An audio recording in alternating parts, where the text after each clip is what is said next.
didn't work. So, yeah, I'm glad that we got it sorted out now. You've done a few of these, right? Yeah, this is going to be my 9th one. Oh, nice. Yeah, so it's awesome. It's been a journey.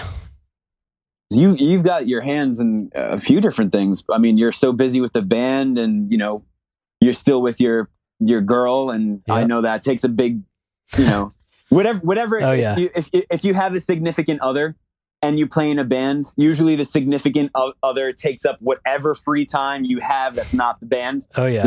Is that how it goes? Yep, of course. Yeah, that's how it is for you too, I'm sure. It is, yeah. But you're also doing the barber thing still. Is that correct? Yeah, I work at a men's salon. We call it a men's salon because it's more like upscale.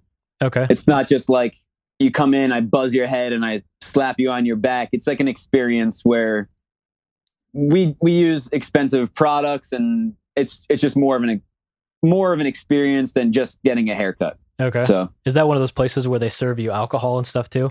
Yes, it is. Okay. I feel like that's becoming a pretty popular thing nowadays.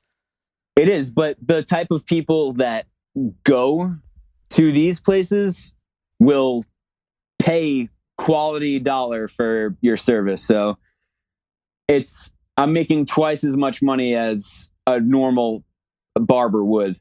Okay. So that's great for you. Is that all you do when you're home? Yeah, just that, and I have a lizard and my dog, and I live with my girlfriend, so yeah. My life. Sorry, go ahead. Yeah. My life's not that hectic or cool. We just started watching the new Daredevil series on Netflix. Oh yeah. I don't know if you watch any of those series. You know what I just started watching was the house, or the Haunting of Hill House. Oh my God, that show is actually scary. It's great. It's genuinely scary. Yeah. We're in the process of watching that and Daredevil, but we're on episode 7 of The Haunting of Hill House, and I'm like, wow, this is scarier than The Conjuring. This is scarier than like most modern horror movies right now. Like, I'm genuinely terrified. Yeah, and it's crazy because there's not a lot of jump scares. It's a lot of just kind of subtle, weird, creepy factor, which is really cool. That's what I like, that they're not relying on the jump scares. I mean, I think there's been like one, but I like that they're relying on camera angles and weird shadows and stuff that actually seems scary to me. I don't know. Yeah, for sure. I feel like that's becoming a thing again, where back in like the 80s or so was like the major creep factor of movies, where people were like super unsettled, and now it's all jump scares and stuff. And I feel like people are kind of slowly being like, I don't know about jump scares anymore. Yeah. Well, it's the cinematography, right? Like how it's filmed. So to me, the scariest movies ever were like The Omen, The Shining, because of the actors that they chose to play in the movies and just how it's filmed. It had this like these eerie things that I don't find in most modern horror movies. It's catered to like teenagers and like young adults, and yes, they rely far too much on the jump scares. It just makes me wonder where horror movies are going to go now. Like what could you possibly do? Like, I can't imagine something. I want to see a movie that's going to scare me so bad that I can't sleep. And I just don't feel like that's a thing. I don't feel like that's something that we're going to have anymore, because we've already seen everything. Yes. So like, where does it go? Well, it goes like everything else in phases. I feel like now it's like the possession is very, very popular. Oh, yeah. The Conjuring movies are huge, and rightfully so. The first one, I think, is actually really good. Yeah. I actually really like the first one, but I think this series starts to lose its luster as it progresses. Like part 2 is kind of just okay. And then they made the spin-off Annabelle, which I thought was just okay. Yeah. Was there a part 3? I can't remember if there was a part 3. I think that they're working on that now. Gotcha. I think. Well, there's The Nun, which is also like predates everything. See, I haven't seen that. It was bad. It was. See, is that a James Wan movie? Or I'm not sure, but it was bad. It was really bad. So probably not. Yeah. Because James Wan was like the original Saw, the original Conjuring, the original Insidious, and all of those movies are so good. Yeah. And then whoever picked up their sequels just, can't touch it. Anyway, sorry, go ahead. I think Insidious Part 2 was better than Insidious Part 1. Which one was that? I don't even remember what happens in that movie. I just know that I enjoyed it more than Part 1 because I felt like Part 1 was good and scary up until you saw the main demon or whatever, and he looked like Darth Maul. Oh yeah, from Star. You know what I'm talking about? Yep. And then I was just like, all this, and it's Darth Maul, like a character that I loved when I was a kid. That's not scary. Yeah, I don't know who thought of that one, but that was kind of that was a mistake on their part for sure. How are you? How's things with you? Great. I've just been home. We've been working on writing a new album. Yeah. And just living, doing the cycle, start over again. Now, as far as the writing process, do you sit down with Chris often and talk about, which direction you want to take the songs, or how does that? I'm just curious how you guys go about it. A lot of it is remote, actually.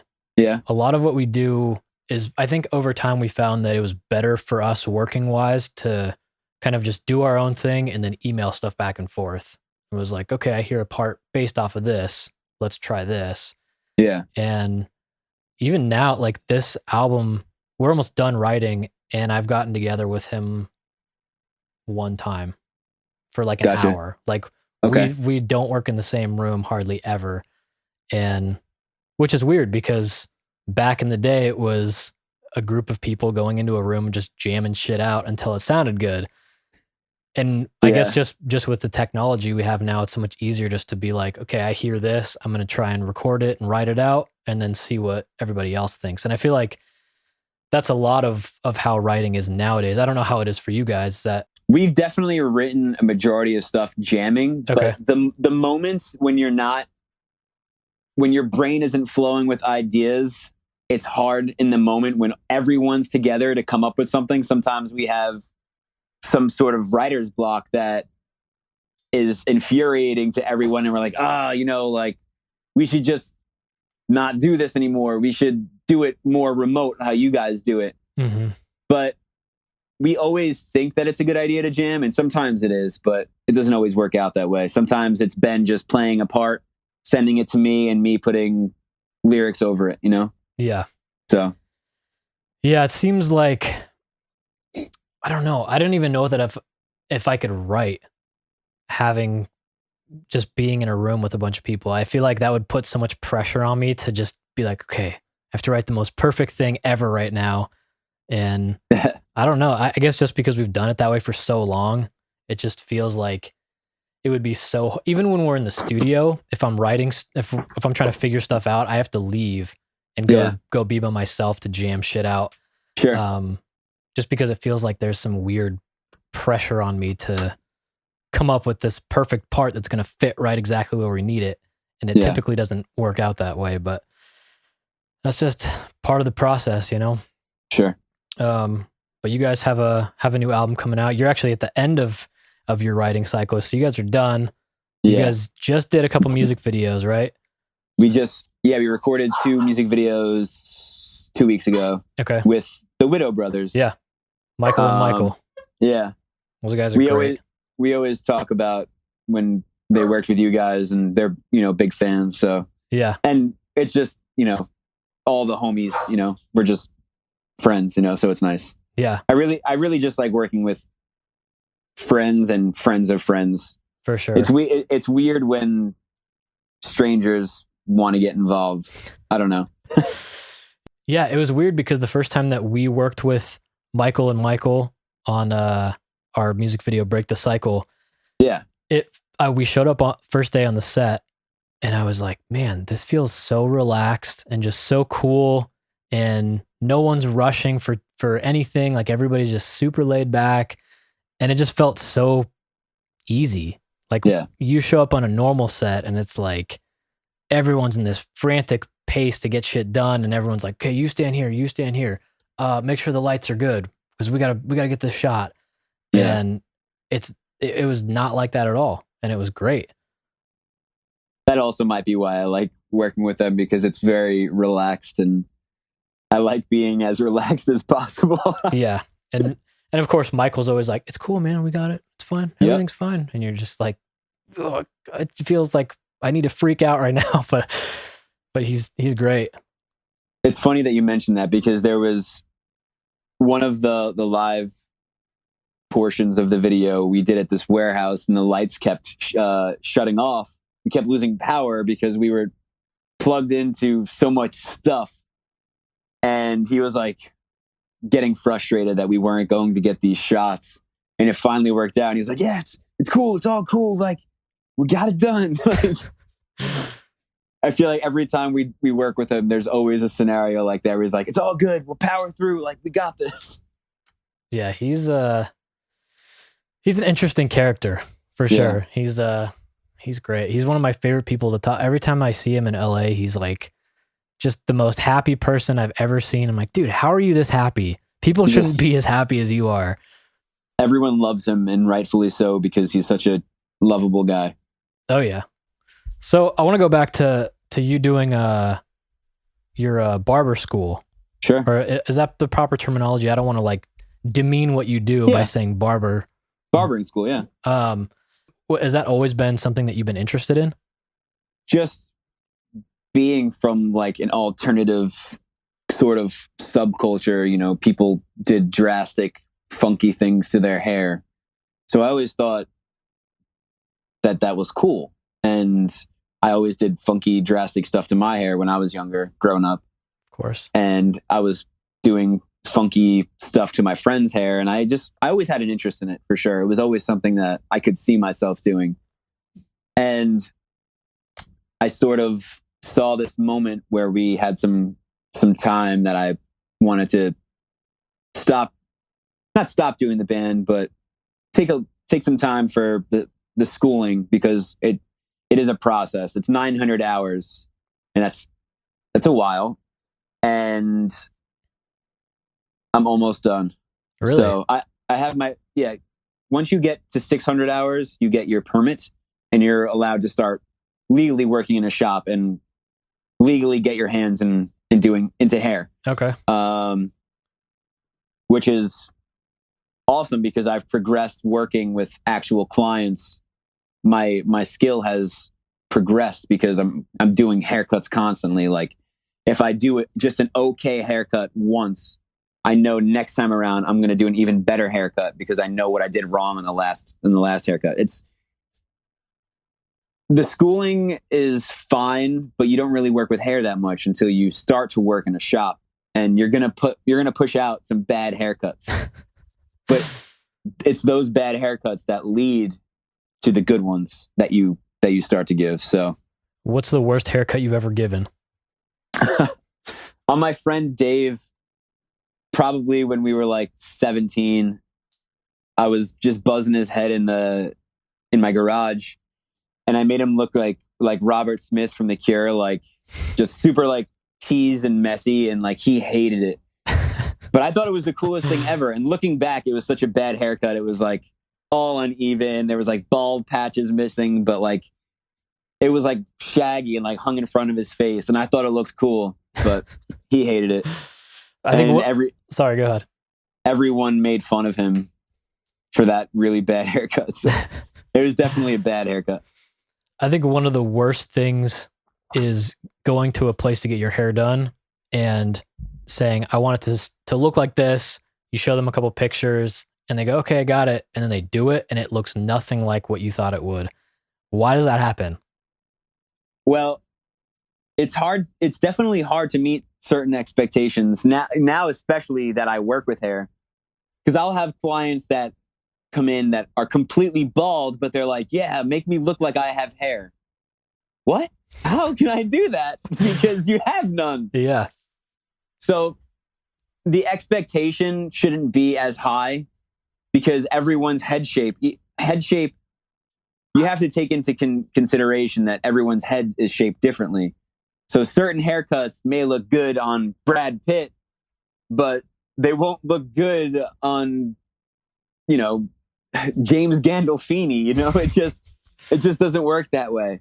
But there are a lot of people who try to meet clients' demands and they'll fuck up their hair, which is something I'll never want to do. If I'm not comfortable doing a haircut on a client, I'll tell them, hey, I want to play it safe and just give you a trim or, do what I know is going to look good because, first of all, your face is too round. And I'll put that to them in a nice way, or like you have a really skinny face. If I give you, a super high fade, it's going to look like you have a really long head. And it's just it's different for every person, depending on their head shape. But yeah, I've definitely, if I know that I'm not going to get the haircut that I want, I'll just keep growing my hair.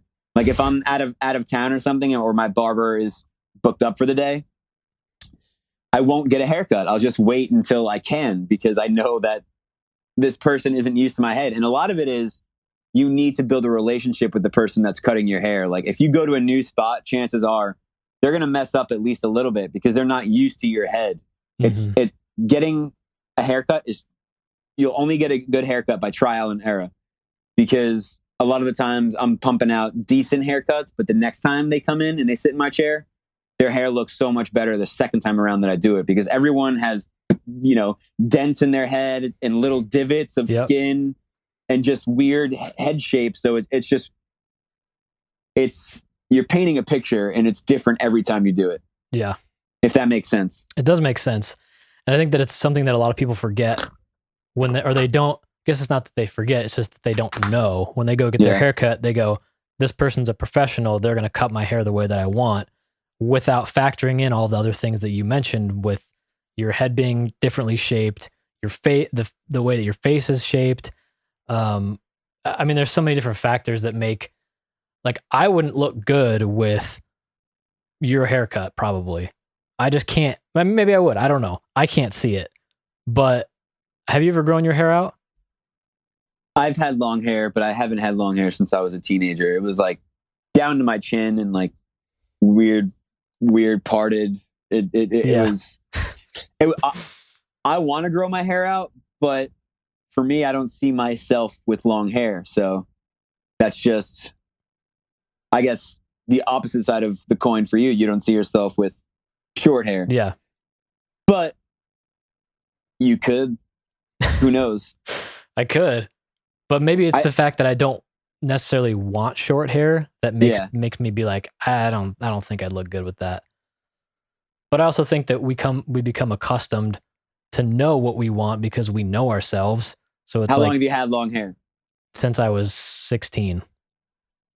So exactly, you have this established look in your mind you have this, you see yourself this way for so long, it's hard to see yourself any other way. Yeah. And I've had very similar hair for a long time as well. So it's hard to see myself with like long hair. Yeah. But who knows? I could change my mind one day and just grow it out. Well, I feel like people get discouraged with growing their hair out because they have to get through that weird middle area where it's like right here and it's not long enough to where it looks good, but it's also too long to where short hair looks good. And I feel like people get mad at that point. They're just like, fuck this, and just shave it off.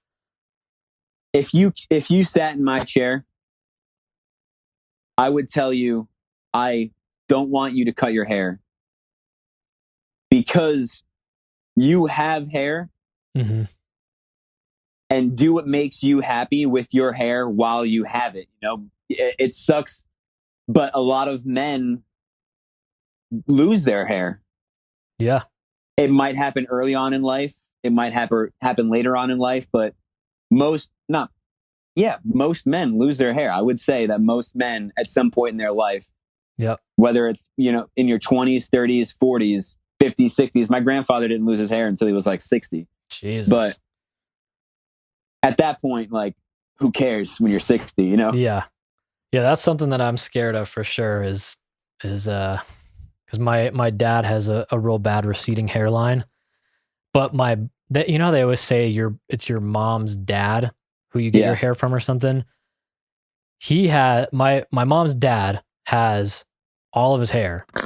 And he's like probably late 60s, Okay. and so I'm like, I, I hope that I just have hair at that time, even if it's just A enough to little bit. where it looks normal. Because I can't be one of those people that starts losing their hair and then has to shave their head, and then I just See, my dad looks like me, but older, and he rocks similar hair, oh yeah, and but a little bit shorter. It's different, but like you can tell, like it's similar. Um, he's got a full head of hair. My grandfather on my mom's, my mom's dad is completely bald. really? Yeah, so I don't know what my brother has all his hair. My brother's in his early 40s. Oh wow. He has all his hair. So if if I lose it, I lose it. But I don't think I will.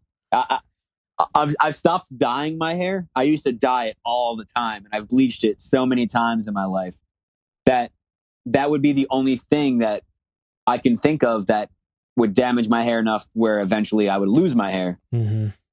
So now I just let it. I just leave it my natural hair color. I don't even color it black anymore because for a long time I was dyeing it black. I won't even do that anymore. And I try not to put too much product in it, just enough where it just looks decent. I don't want to oversaturate my hair with weird stuff that might potentially make it fall out. So Yeah. that's definitely a big fear. I mean, I'm sure you're afraid of losing your hair. So Well, yeah, and the crazy thing to me is that you dyed your hair black when your hair is almost black as it is. I know, but it wasn't black enough. It's never black enough. Nothing's It's ever never black black enough. enough. No, it's never black enough. If I let my hair grow out, my hair is like bright blonde, if you can imagine that. Wow. Yeah. So I I'm can't. and I've been coloring my hair since I was 16, 17. So and this whole time I've been using just box dye. So I'm Yeah. just it's one of those things where it's like, God, I've done this to What myself. what's that like on tour? Do you bring dye with you, or do you go somewhere to dye if like your roots start to show? Like, do you care if your roots show? Not typically. Yeah. I only do because I'll see a picture floating around where you could see the top of my head and someone's like, looks like Ricky's going bald. I'm like, God damn it. Yeah. But no, typically my hair doesn't grow out super fast. So if we're only gone for a month, I'm a, I'm fairly okay within that time period. But if we're gone for a month and a half, then I'll color my hair in some random hotel somewhere and Yeah. get a hair color all over everything. And Everything. Yeah. God, that's the worst. But is that what you had to do when you guys were touring? Um, Or was this I think we never tour more than a month at a time. Aside from Warped Tour, we've never been on the road for like. There was never an instance after a tour where we automatically went on another tour. Like we went home like for a couple weeks or like a week before another tour started. So like after that month, I could go home, and in that week of me being home, I would color my hair. So, Yeah, but you guys but are yeah, sorry, you guys are starting to go on tour more and oh yeah, for sure. picking up definitely. I mean, we have the new album coming out, so we have. I don't plan on being home for the next year anytime. How does your work feel about that? Are they cool with that? My boss, we he likes like rock music and appreciates that I'm in a band and Mhm. that I'm an artist. So he's willing to work with me to an extent. I understand he's trying to run a business, but he told me that as long as I give him notice, like enough notice to get coverage or to hire another barber while I'm away, that he doesn't have a problem with me when I'm home coming in and working. So I feel as long as we have an open dialogue with things and I keep him in the loop with my touring schedule, he'll be okay with me going away, because he's a pretty like down to earth guy, and he's like, he gets it that I'm trying to do the rock and roll thing, I guess. So that's what he calls it, you know? Yeah. It's always so funny to me to hear people talk about, they're like, what do you do? And you go, oh, I play in a band. And they go, oh, you play around here, like locally? Just expecting you to be in some local bar band. You're like, well, I mean, I'm like, I haven't played locally in like a year. Yeah. Like I haven't played the hometown. I played California 20 times this year, but I haven't played my hometown more than once. So yeah. Does that make us? I don't think we're a local band anymore. When did you guys start? When did you start touring as Old Wounds? Probably like 7.5 years ago. Wow. Okay. That was when we stopped being like a local band that only played local shows. Zach had a really shitty van that constantly broke down anytime we were on tour. But yeah, 7.5 years ago is when we started touring like full time. Like we were like, yeah, we don't care about life. We just want to play shows in a different city every night. So for 7 years, it's been, you know, not as hard the last couple of years because I guess we've gotten more recognition and we don't necessarily have to sleep on floors anymore. Yeah. You know, which is nice. Yeah. I mean, I know that you guys are doing very well, but there was a point in time where there's no band that just starts. I mean, there probably is, but I know that you guys come from touring your asses off and not necessarily having a following right from the jump. Yeah. You know? Oh yeah. Yeah. I mean, right when I first joined the band. Sorry. I hope you're not taking that the wrong way, but I know you come from like. No, I totally get what you mean. It's it wasn't like we just all of a sudden we're like, oh, we're in a bus now. Cool. Yeah. We definitely had, even when I joined the band, we were still touring in a van, still sleeping on people's floors because we couldn't afford a hotel room. And we did that for a good 3 years. And then even then after that, we had an RV that we bought, and that was like the upgrade of the van, which is still just as bad, but might be worse, to be honest. Yeah. An RV might be worse than a van. I don't know. We built bunks in our van, and they were little. We have bunks in our van. Yeah. So we did that, and then when we got an RV and built bunks in there, it felt like we were living royalty. Like we had a bathroom we could go in while we were driving, and everyone had a place to sleep at night, and everything was just awesome. And it's so funny thinking back about it now. Like we were just like, this is so cool. We have it all. We are just living it, you know? But we're living the life. Yeah. But yeah, I mean, we did that for a long time, and then slowly we're like, okay, we're starting to get too much crew.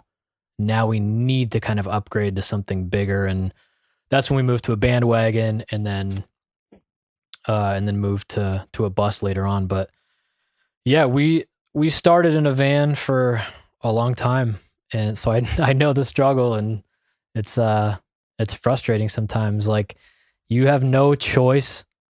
A lot of times there's times where people will say, well, you could sleep in my house, and you're cool, you know, that's awesome. I'm super grateful to have a floor to sleep on. And then you go there and someone's allergic to cats, or someone's allergic to dogs. I'm the guy that's allergic to cats. But I'm also the prima donna in the band. So I refuse to sleep anywhere where there's a cat.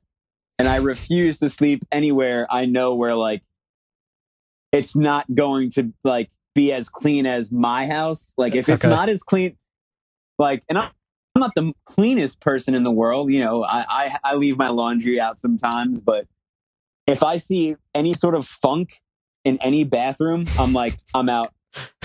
I'm out. That person looks like they haven't cleaned their shower. I'm out. Yep. I don't care if you're our biggest fan or like you're my best friend. Like, if your bathroom sucks, I'm not sleeping over. Well, it's just hard because you go into a place to get clean, and when their bathroom looks dirty, you're like, how am I going to get clean in this bathroom that's not clean? It's such a weird thing. Am I just going to wash my filth with more filth? Yeah, exactly. So yeah, it's always hard because you don't want to be rude, but then you're just like, man, I'm stuck at this person's house. I'm allergic to cats. I can't breathe. And yeah, so there's a lot of little things like that that I think people don't think about when bands tour or when they stay at people's houses and they're like, come stay with me. It's like, well, I don't want to stay in a house with 20 cats. And I love cats. I don't want to talk badly about cats, but my nightmare is to sleep in a house with 20 cats. I wouldn't even associate myself with someone that has more than like 5 cats. If you have more than 5 cats, I don't want to know you. I think if you have more than 5 cats, I don't think that person wants to know anybody either. Yeah. I think they just want to know cats and that's it. I'm sure someone out there that's listening to this is going to have more than 5 cats and be like, fuck you, Kevin. Fuck you, Ricky. Like, yeah. You guys are assholes. I have 5 cats and I like people. I like hanging out with people. Yeah. So yeah, I don't want to talk bad about cats. I like cats. It's funny though, because I had cats growing up all through my childhood, and I never was really a dog person. And then my girlfriend got a dog when we were on tour. Just sent me a picture of him and said, I got a dog. And I'm thinking, holy shit, man, I'm not ready for this. I don't even think I'm a dog person. And now 2 years later, it's awesome. I think that I'm more of a dog person now than I am a cat person. So I never had a dog growing up, but my dog Lugosi is my best friend. It's strange to me. Like I don't hate cats, but I don't love them because I'm allergic. But I just think that you sort of have a cat and it kind of does its own thing and it just relies on you for food. Yep. Whereas like as a dog, you have to build a relationship with it from the very beginning. Yep. You basically have to show it everything it needs to know. And then it relies on you, and then you build a relationship. Whereas I'm sure you can build a relationship with cats, but I just don't think it's as personal as the relationship you build with dogs. And that's why I prefer dogs. Well, it's almost like a little kid. It's almost like you have a little child that you have to take care of, and he gets used to you, you get used to him, and it's this bond between two creatures, you know. It's great. I actually was just saw a thing on was it the news or was it an article I read? Anyway, I saw something about how dogs know more about what you're saying than people thought. Just like sit, or are you hungry, or do you want to go outside? It's like they know when you're talking about them. They don't know exactly what you're saying, but they know when you're talking about them in a positive or negative way. And it was just really interesting to read that, because I always wonder that. I'm always like, does my dog know what I'm talking about? Like, what is he thinking? What does he think when I'm just blabbing to myself about something, you know? Every time I have to leave my dog for more than a week, I genuinely am sad. Anytime we go, I'm unsure what happened. I'm also unsure. It just said reconnecting on my end, so. Oh. Well, I don't know. Anyway, sorry. Do we have to start over? Yeah, we have to start all over. So I'm here with Kevin from Old Wounds. Hello. But anyway, so you were talking about leaving and being upset that you have to leave your dog. And how How does your girlfriend deal with that? I'm always interested to hear how other people have their relationships and go on tour and that sort of thing. It's stressful. Of course. Not being around your significant other for an extended period of time. It's hard. It really is. It's anyone that says it isn't is lying. I don't know anyone that has a significant other, and if they leave for months at a time, they're going to be okay with it. You know, there's always some sort of conversation to be had with my significant other while I'm away that could bum me out. You know, there's always something, I feel like, and it's stressful and it's a lot of work, but we've made it work. But it's always going to be hard, I think. And I think it gets harder too as time goes on. And as you grow with them, as you build more of a relationship, every time you leave, it's got to be hard. Yep. It sucks. It sucks. It's definitely something that I think about every time I leave. I'm like, God, this is just worse. Every time I leave, it's just that much worse. One of the biggest downsides of playing in a band is leaving the people you love, missing birthdays, missing family get-togethers, missing just moments that you could be there for that could mean something to you, but you're not there, so you can't enjoy it. That is a hard thing. Yeah. For anyone to deal with. Yeah, I think that. How do you cope with it?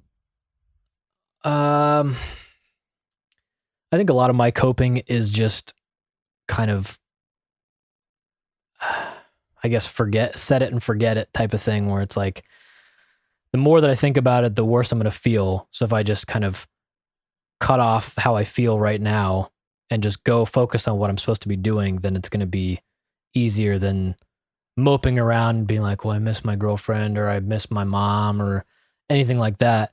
And I just feel like if you continue to focus on stuff like that, it's going to kind of weigh down yourself and your emotional state. And it's one of those things where I feel like you shouldn't bring your problems into your work, you know, and playing in a band is work, and bringing your emotional baggage to work for a month is just a nightmare. So I'm like, okay, but it does happen. It does.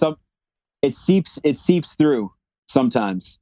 Right? Yeah. Well, it's hard for it not to, especially if you're out and your mom calls you and tells you something crazy happened, or if your girlfriend calls you and says, I'm having this crazy thing happening to me. I need your help. You're like, well, I'm 2,000 miles away. I can't do anything. And that's hard. So, and it's hard for that to not affect your emotional state when you're out doing it, you know? So, yeah. But yeah, it's just something that you got to deal with.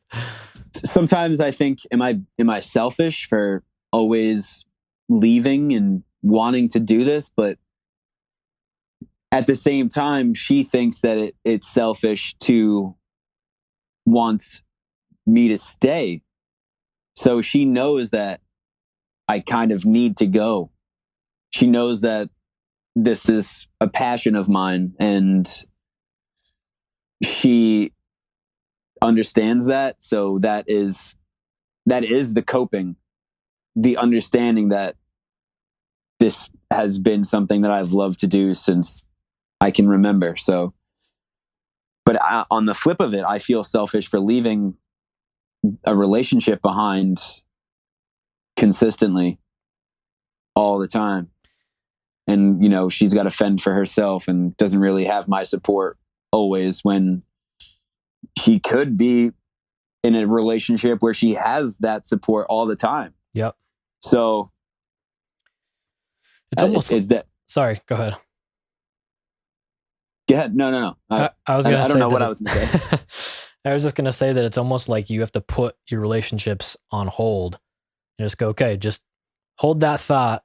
I'll be back in a month and we can resume here in a month. So it's a really weird thing. But I think on the flip side, it's also nice because it gives you that break where you can have your own life, she can have her own life while you're gone.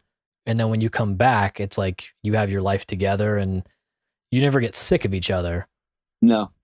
So I think that's a cool plus side that not a lot of people think about or talk about. That is a plus side. And, looking at my parents who've been with each other since they were 13 years old. Wow. It's human nature to rub elbows and to get frustrated with one another. Of course. That's only human nature. Mm-hmm. And it's nice to once in a while not always be around and come back. And it's just like, wow, I missed you, as if like I was always there, but I don't care about any negativity that could possibly come up because I'm back and it's nice to be around you. Well, I think another hard thing for people is that this isn't just for touring people. This is for everybody in the world that's ever been in a relationship. I feel like people forget that people change over time. And if you're expecting the person that you're in love with to stay exactly the same person that they were when you fall in love with them 10 years down the road, there's something wrong because it doesn't work that way.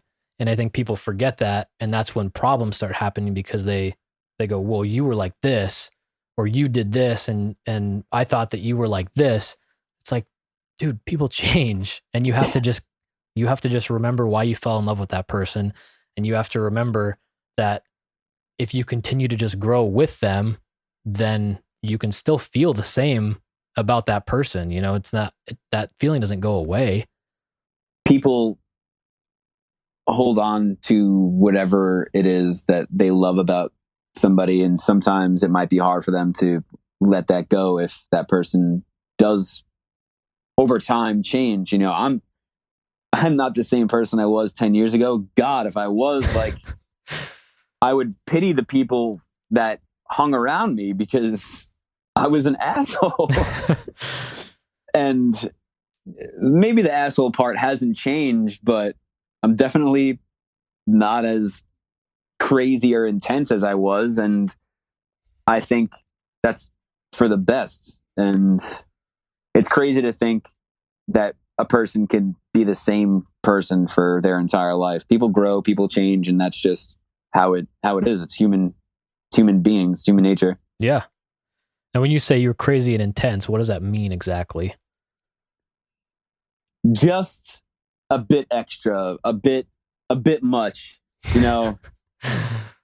When we first started the band, even, like, I was just always doing something crazy or saying something absurd, and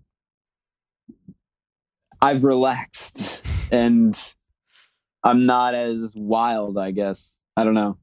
Yeah. Not as go. Like, now I can sit down and relax and people enjoy being around me. Do you think that that's just growing up, though? Because I feel like that's how everybody is to some degree when they're younger and they're just kind of wild children and they're just like, fuck the world, I'm going to do whatever I want. Especially growing up straight edge, people don't realize this, but just because, I wasn't partaking in drugs and alcohol, that didn't mean I didn't have my vices. My vices was acting insane and, drinking a lot of soda and having too much sugar and just always being hopped up on candy and acting crazy, Yeah. So I had my vices, and that's sugar. So being straight edge, is that something that, I don't know how to really phrase this question because I don't know the proper way to ask, I guess. So you've never partaken in any alcohol or anything like that ever? Oh, as a child, I'd go to church with my mom, and, I'd get the blood of Christ or whatever it's called, and it's wine. And I've tried that stuff when I was younger, and it was just something growing up that I just never really cared. Yeah. I just never really cared. And then I found music and an alternative lifestyle. And being in where I come from, a lot of the kids that I went to school with were like big partiers, and they were drinking and driving. And it was just, I never wanted to partake in that stuff. Yeah. I still, like, as much as I'll say this, I see with the progression of marijuana use and how helpful it can be as a medicine. Mm-hmm. As someone who suffers from, I have Crohn's disease, and someone who suffers from a disease, I see the benefits of it, and I don't necessarily hold on to those same values, militant, straight edge values I did when I was, 18, 19, 20. Mm-hmm. I still, to this day, as I've matured, I just don't care about bar culture or, that stuff. It just doesn't interest me. Yeah. I don't know. Yeah. That's funny that you bring that up, because that's actually something I wanted to bring up, because like you said, that marijuana use has become this crazy big explosion of alternative medicine. And someone who is straight edge, where do you draw the line as far as, like, I'm not gonna, it's so hard for me to phrase this question. Let me put it this way. If I was straight edge, I think that it would be a weird kind of like, what am I supposed to do in this situation? If I had an illness and it was like, do I take these copious amounts of drugs that I don't know what the long-term effects of them are going to be on my body, or do I take something that's natural to the planet and doesn't necessarily have any negative effects because people have been using it for, hundreds of years, thousands of years, maybe, I don't know. And I think there's a big dilemma there with people that are in the straight edge community. I mean, there's no, like, what do you do in that situation? Some of my militant friends might feel differently, but personally, I've exhausted every kind of medicine there is to aid my illness. I've been on every medicine that has been created for Crohn's, and I think I'm running out of options. When did you start? Or not start. It's not like you just decided, oh, I'm gonna get Crohn's today. I was diagnosed with Crohn's when I was 5, so I've had it my entire life. Wow. And there's been times where I've suffered and I've been hospitalized. I mean, last year I had two major surgeries because of it, and without any choice, had to be on crazy medicines that were given to me intravenously, and I still have to take medicine intravenously, and it's a big process, and medicine doesn't come without its side effects either. Of course. So if something is helping you feel better for one thing, it's causing something else to bother you. It's sort of, honestly, one of the scariest things that I have to deal with. And like I said, I've exhausted every option, and the medical marijuana thing I know is helping people. Mm-hmm. And I just, my moral code just doesn't think that it's a drug that is harmful. I think that it has far too many benefits to help people. So I'm sort of like, do I try it? Do I try this natural thing that can help me not be in pain and not suffer, with that doesn't have the long-term side effects that these crazy chemical biological medicines have that I'm pumping into my body now. Mm-hmm. So it's a double-edged sword. Yeah. And basically I'm running out of options is all I'm trying to say. So did you ever take Humira? I'm on Remicade, which is, it's made up of the same whatever Humira is. It's considered a biological medicine where it changes the biological makeup of your body. Okay. I was on the first version of that, which is Remicade. It was Remicade, and then they made Humira. Yeah. But it has the same ingredients. It's just called something else. Okay. I only asked because my girlfriend has Crohn's.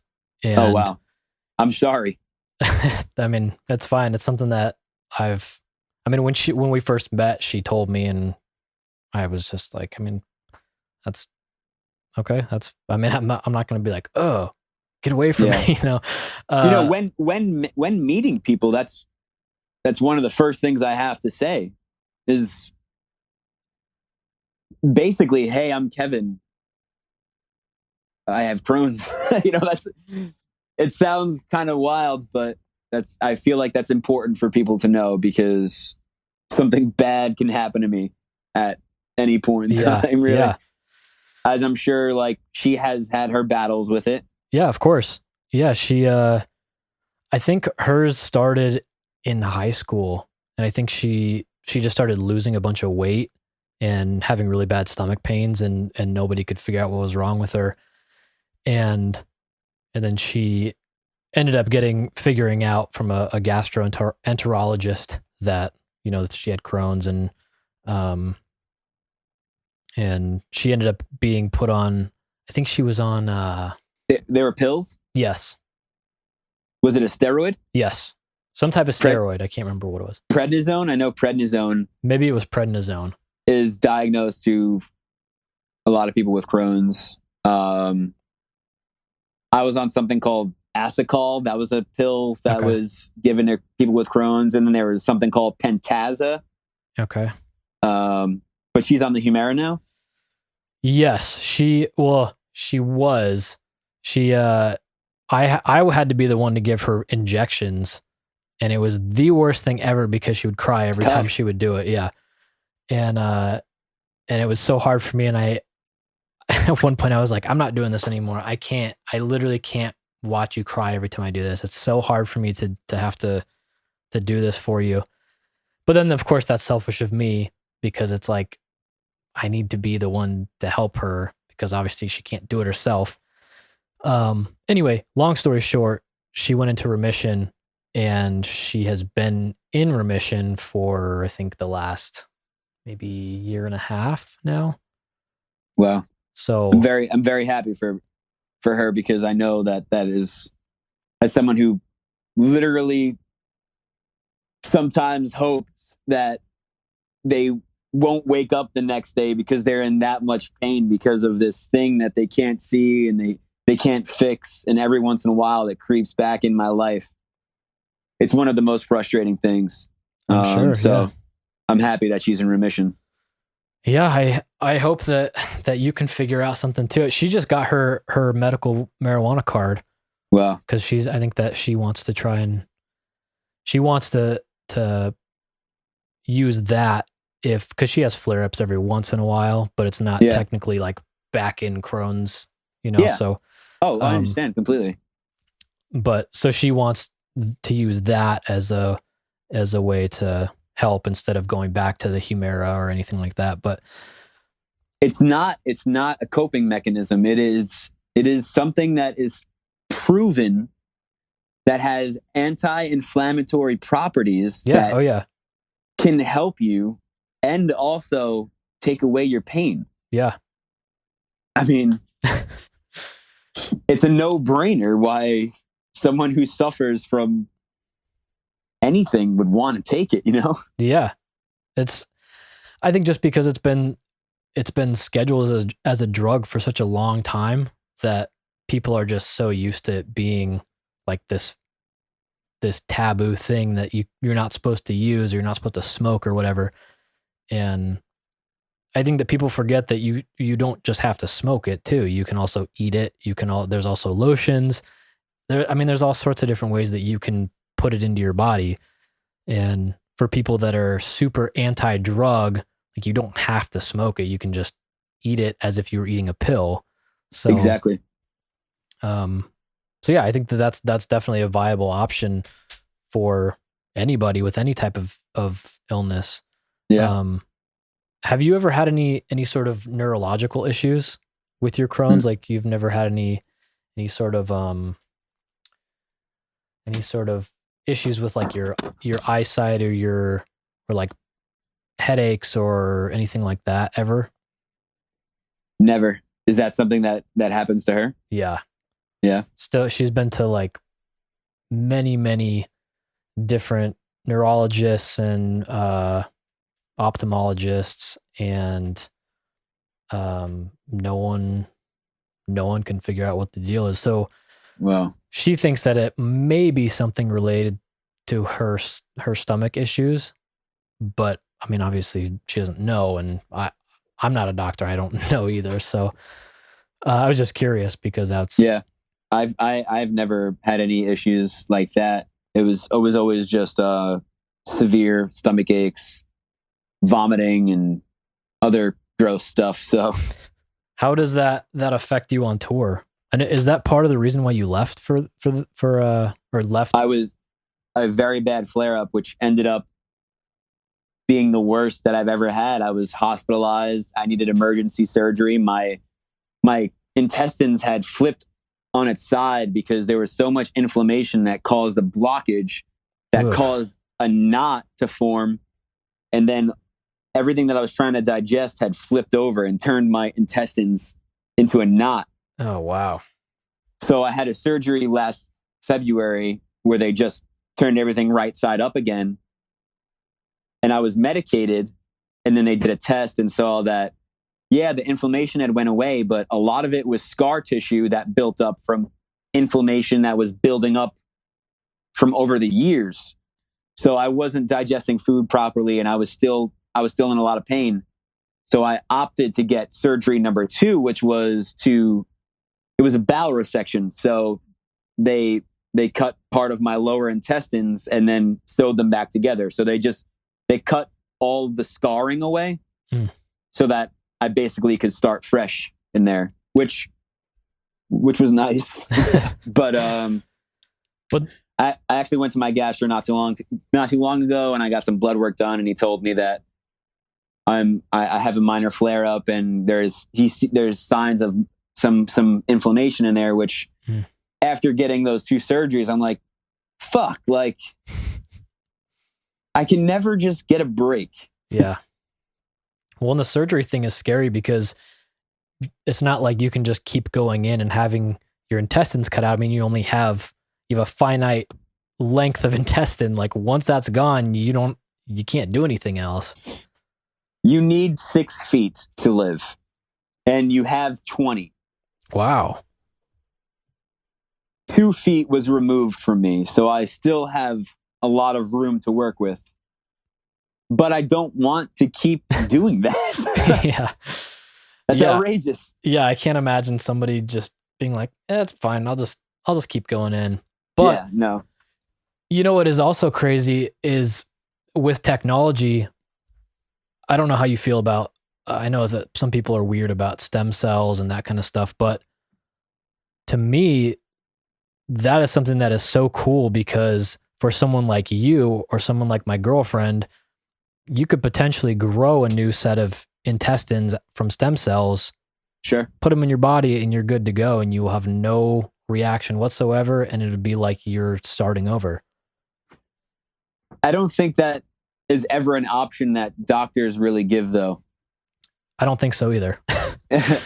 I mean, I've definitely looked into it, and I think that it could benefit, but in my worst moments, if I'm hospitalized, I don't think that's something my doctor would be like, hey, like, I think this is the route we should take. It's either we're going to heavily sedate him, we're going to heavily medicate him, and then we're going to have to cut them open. That's the route usually. But yeah, I feel for your girlfriend. I know that that's a very, very hard thing. The neurological stuff, I don't know too much about, and I hope that she figures it out and can get better if she's hurting from that, because that obviously sucks. Yeah. Sorry, go ahead. That's definitely a frustrating thing, I'm sure, when you go away. Yeah. If she's not feeling good, because there's been times where I've been on tour and I'm vomiting, right before, up until we play, or vomiting while we play. So, my girlfriend feels for me when I'm away and in sort of, all that pain and whatnot. Yeah. I think my dog wants to say hello. He keeps. All right. Come on in. I think people forget that you take your health for granted until you don't have it anymore. And your whole life just revolves around being sick all the time. And it sucks, man.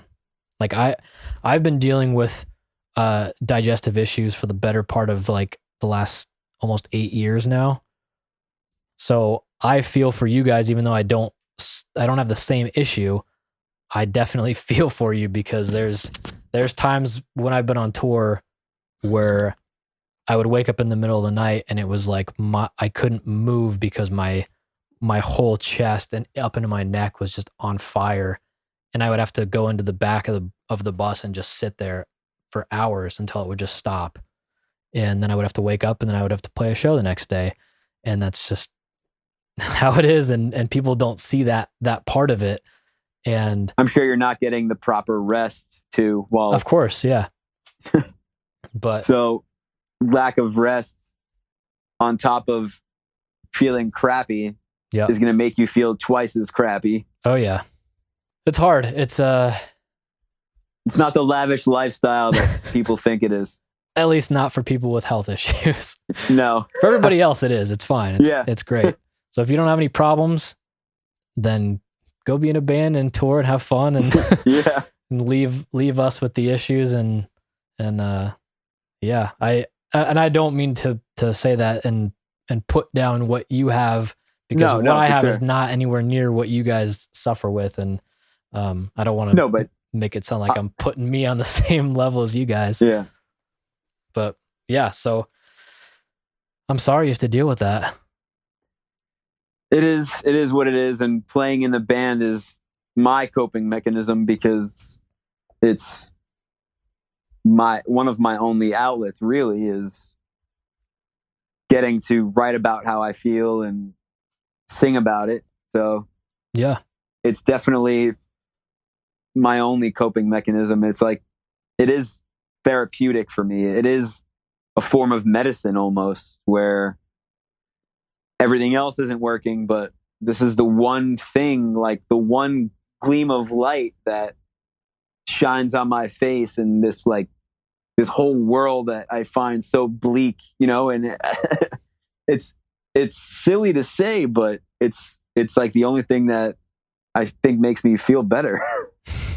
I mean, I don't think that's weird at all. Yeah. I think people that are in bands typically have issues. I feel like we are not, I don't want to say that we're not normal, but I feel like we all have our own sort of like mental issues that we deal with, or health issues that we deal with. And music happens to be our way that we express ourselves within that realm of insanity, for lack of better words. And yeah, it's interesting to talk to people who also play in bands and who also have issues and deal with them through playing in music. It is funny that you mention it, that, people that play in bands, they definitely suffer in various forms. And a lot of people use it as a form of therapy. And I don't know what I would be doing if I didn't have that. I think maybe you would be cutting hair. But it doesn't make me feel like as much as I do enjoy it, it doesn't make me feel better. It just happens to be a job that I don't hate. What kind of jobs did you work growing up? I've always worked in like the food industry. Yeah. Service industry. I worked at a restaurant, serving, being a barista, and managing even for years, and dealing with normal people is terrible. Oh yeah, yeah, it's rough. I worked at I think the longest job I ever had was my first job when I was 16, and I worked at Pizza Hut, and I was answering phones and putting in people's orders, and I worked there for 6 months, and that was the longest job I've ever had. Every other job I've worked there for about a month and then just stopped going. And I've worked everywhere. Like I've worked at a movie theater. I was a telemarketer for a little while. I worked at Jamba Juice for like a week. I love Jamba Juice. I don't even remember why I stopped going there. But yeah, that's just one day I wake up and I'm like, this just isn't what I want to do. And for some reason I was always very anti, you have to do this just because it's something that you have to do. I was always like, fuck that. I'm not doing that shit. If I don't have to do that. I want to do something that I want to do. And it makes me wonder how the world would be if everyone just was like, I'm not doing this shit. It definitely makes you wonder. But there are those things that even though you don't want to do them, sometimes you just have to. Yep. Like normal life stuff, going to the DMV, grocery shopping. I find all this stuff to be monotonous, and I want to push it off for as long as I possibly can. But sometimes you just have to do things you don't want to do. But it feels so good to come home from tour and just do normal stuff like that. Well, at least for me. Anything but the DMV. The DMV is definitely a form of or layer of hell that is probably the most torturous thing I can think of. I think that's a universal thing. Oh yeah. The whole world is just like, fuck the DMV. I think that is the one thing that might be able to unite the world is the hatred for the DMV. I think that could bring us together. Yeah. But I don't know. I like when I come home from tour, I like going grocery shopping and just making my own food. I'm always cooking when I'm home. It's never eating out because it's always eating out on tour. Yeah. Oh yeah. Are you the cook? Typically, my girlfriend is an exceptional cook. I feel like it's almost half and half. She might cook a little bit more than I do, but for the most part, I do a lot of cooking. Yeah. It's pretty balanced though. She comes from a Mexican background, so we've been vegan for so long now that she makes traditional Mexican dishes, but the vegan version. the veganized version of it. And I come from an Italian background, so anything that I grew up eating, I make the vegan version of that. So we kind of have two different ethnic backgrounds. So we have these two different flavors that we usually cook. And I prefer Mexican food, and she cooks it like exceptionally delicious that I never really want to eat my food that I would cook. Mm-hmm. I'm just like, so that might be the reason why she cooks a little bit more than I do. But okay. What about you? Do you do a lot of the cooking, or does she do a lot of cooking? I do all the cooking. All the cooking? Wow. Yeah, it's. So does she do like the laundry or?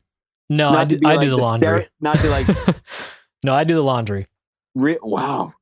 Well, because she works the normal job. Like, so I feel like almost like I'm obligated to cook because I'm not I'm not doing anything all day. So it just feels like you worked all day, here's some food, you know? Just feels like the right thing to do. The only thing that I hate doing is dishes. I fucking hate dishes. I hate them. Dude, And it's the worst. This might not be environmentally friendly, but we stay at my parents because we tried to live on our own, like just me and her while I was going on tour, you know, 7, 8 months out of the year. And it didn't make sense to be paying rent for a place that I was only at 4 or 5 months out of the year, you know? So we just live with my parents and they're nice enough to put up with us. So I'm very grateful for that. And I wouldn't knock anyone that lived on their own or lived with their parents because everyone comes from different walks of life, but it just happens to work out. But yeah, I should probably start cooking more. Now I feel like you're this superhero that does all the laundry and the cooking. I wouldn't say that. It's just I just feel like I'm just sitting around doing like I'll just work on music and it's like my life really isn't that hard. And it's like you have to go work a job that you don't necessarily like to do. That sucks. And I don't know. It just feels like I have to, you know. I feel like I have to do those things. And so I do a lot of the home stuff. I do a lot of the bathroom cleaning and like that kind of shit. So yeah, that's what happens when I go home. I cook and I clean and do laundry. But that might be nice, right? You said that you like doing the normal person stuff when you come home from tour. Yeah, no, it's great. It's stuff easy that most people take for granted. Yeah, oh yeah. Yes, it's easy because I can do what I like to do and I'll put on like a podcast or something and listen to it while I'm doing something so I feel like I'm learning something at the same time that I'm doing my daily chore and it just works out. It's easy.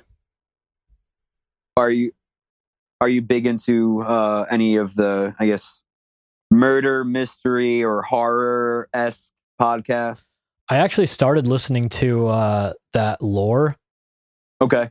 I saw an ad for it and it was like this new Amazon series based on the podcast. And I was like, whoa, that's crazy. So I started listening to the podcast and I only listened to part of the first episode and then I got distracted by other things and stopped listening. But I also like Sword and Scale.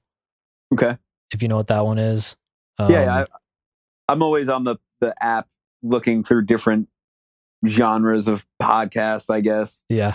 I like to listen to mostly music related ones. Yeah. But sometimes I'll, late at night, especially on the road, I'll just put on one that is like about some murder mystery. Yeah. Just because it kind of like helps me focus while I'm doing a lot of the driving.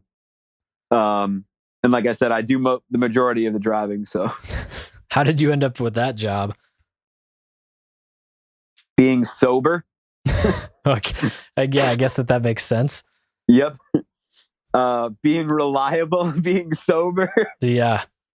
I hated driving I always called them the shit shifts where it was like 4 a.m. to 8 a.m. I hated those. You'd be sleeping and someone would come and wake you up. I know Chris is straight edge. Yeah. The whole band isn't. I know. No, just him. It's just him. Yeah. Yeah. Wow. So it's just him and his vanilla Cokes, I guess. Yeah. I mean, I guess we don't really have to drive too often anymore, but yeah. But we usually took shifts. Like we would pull names out of a hat and people drive first, and it was a pretty scheduled thing for us. Yeah, that doesn't work for us. It's I'll start the drive because there's people that are inebriated or too tired. So I have this weird energy at most times. So I usually start the drive and then I'll stop after driving for a good amount of time and I'll ask, is anyone okay enough to drive? And if not, I'll power through it, but I wouldn't mind laying down. And at that point, Mikey had slept for a couple of hours, so he'll usually take over. But I would prefer if somebody else drove other than Mikey because he drives 20 miles an hour. And I understand wanting to be safe because he's still Hey, I don't know what happened. I guess we lost some sort of connection again. Yeah. But anyway, like you were saying. What was I saying? You were talking about one of your guys driving real slow. Oh yeah, Mikey. Yes. We'll usually drive very cautiously, and I like getting places so I can have enough time to pamper myself and get some coffee in me, and I want to go on a little adventure every time I'm in a different city every night. Of course, at least do something and see something cool, or what it's like. Yeah. I mean, sometimes you got to be at venues early and you got to sound check and yada yada yada. But you're in a different place every night. Why not do something? I don't know. Of course. It's always hard though if you have to be stuck at a venue. I guess now it's easier with Uber and stuff where you can just get in an Uber and go somewhere. But before Uber, it was like you were just stuck within like a mile radius that you could walk in, and that was it. Or if you were fortunate enough to have van keys, you could kind of escape. But driving a van with a trailer in a city is the scariest thing ever. Oh yeah, especially in like LA or New York. It's just Chicago. Yeah. Oh yeah. Yeah. Forget it. Yeah. Did you guys ever use MapQuest doing tours, or was that like to route out how you were going to drive? The very, very first few, but GPSs were starting to come up.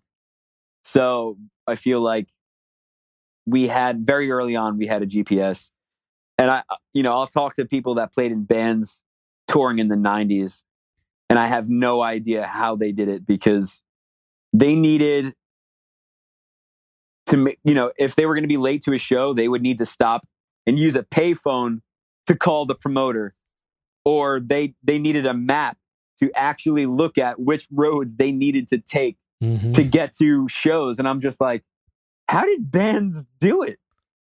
Well, and the crazy thing is you look at a map now and you're like, how in the hell do I read this? Like, where am I on this?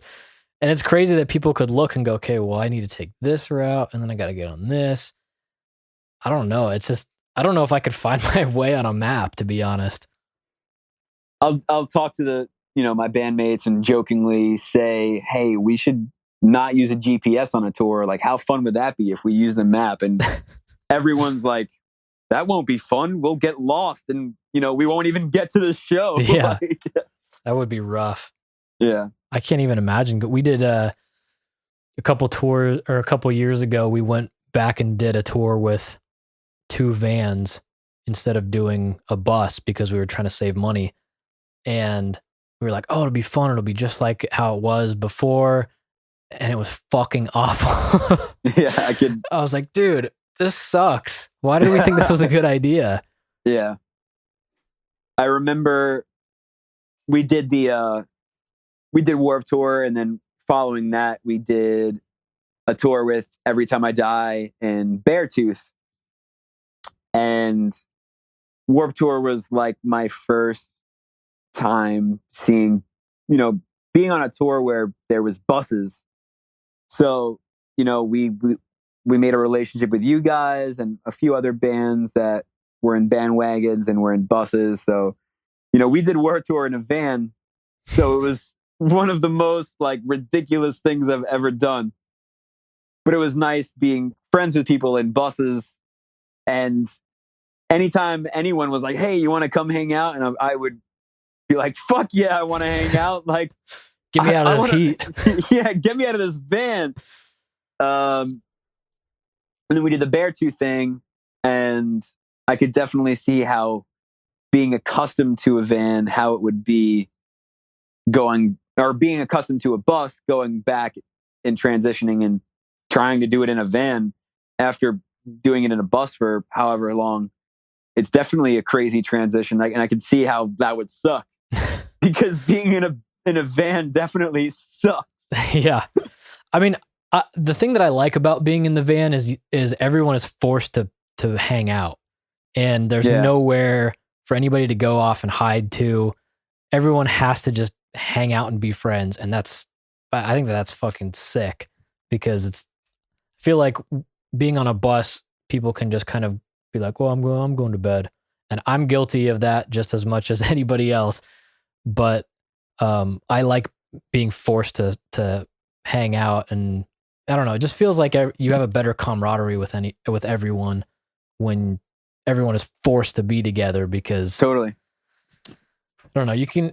I feel like it could be kind of dangerous in a way because you can kind of section yourself off from everybody else being in a bus. And if you had any sort of like, if you were depressed for any reason, I mean, you could easily go hide away and nobody would know. And I mean, to me, that's scary because you have to live with these people every day. And, what happens if somehow you go to bed and that person just doesn't wake up the next day? Like that's scary. And I feel like the chances of that happening in a van are very, very small. And sometimes, for me, like if I'm driving, these people that I share a good portion of my life with, their lives are in my hands while I'm driving. Mm-hmm. So you definitely need a solid relationship. And for me, it might be a surprise to some people, but I'm not, I don't like to seclude myself away at all. And I don't like to be alone anytime I'm on the road because at any moment I could drop to the floor and be in severe pain. And not just because of that, I genuinely like bonding with my bandmates and with my friends. And I would have to be really, really sick and in a lot of pain to hide out from them. And I've definitely been in that position before where I would definitely hide away in the van while they're out doing whatever, but only when I'm sick. At other moments, I always want to hang out and bond with them because I'm trying to only progress my relationships with these people and just bond.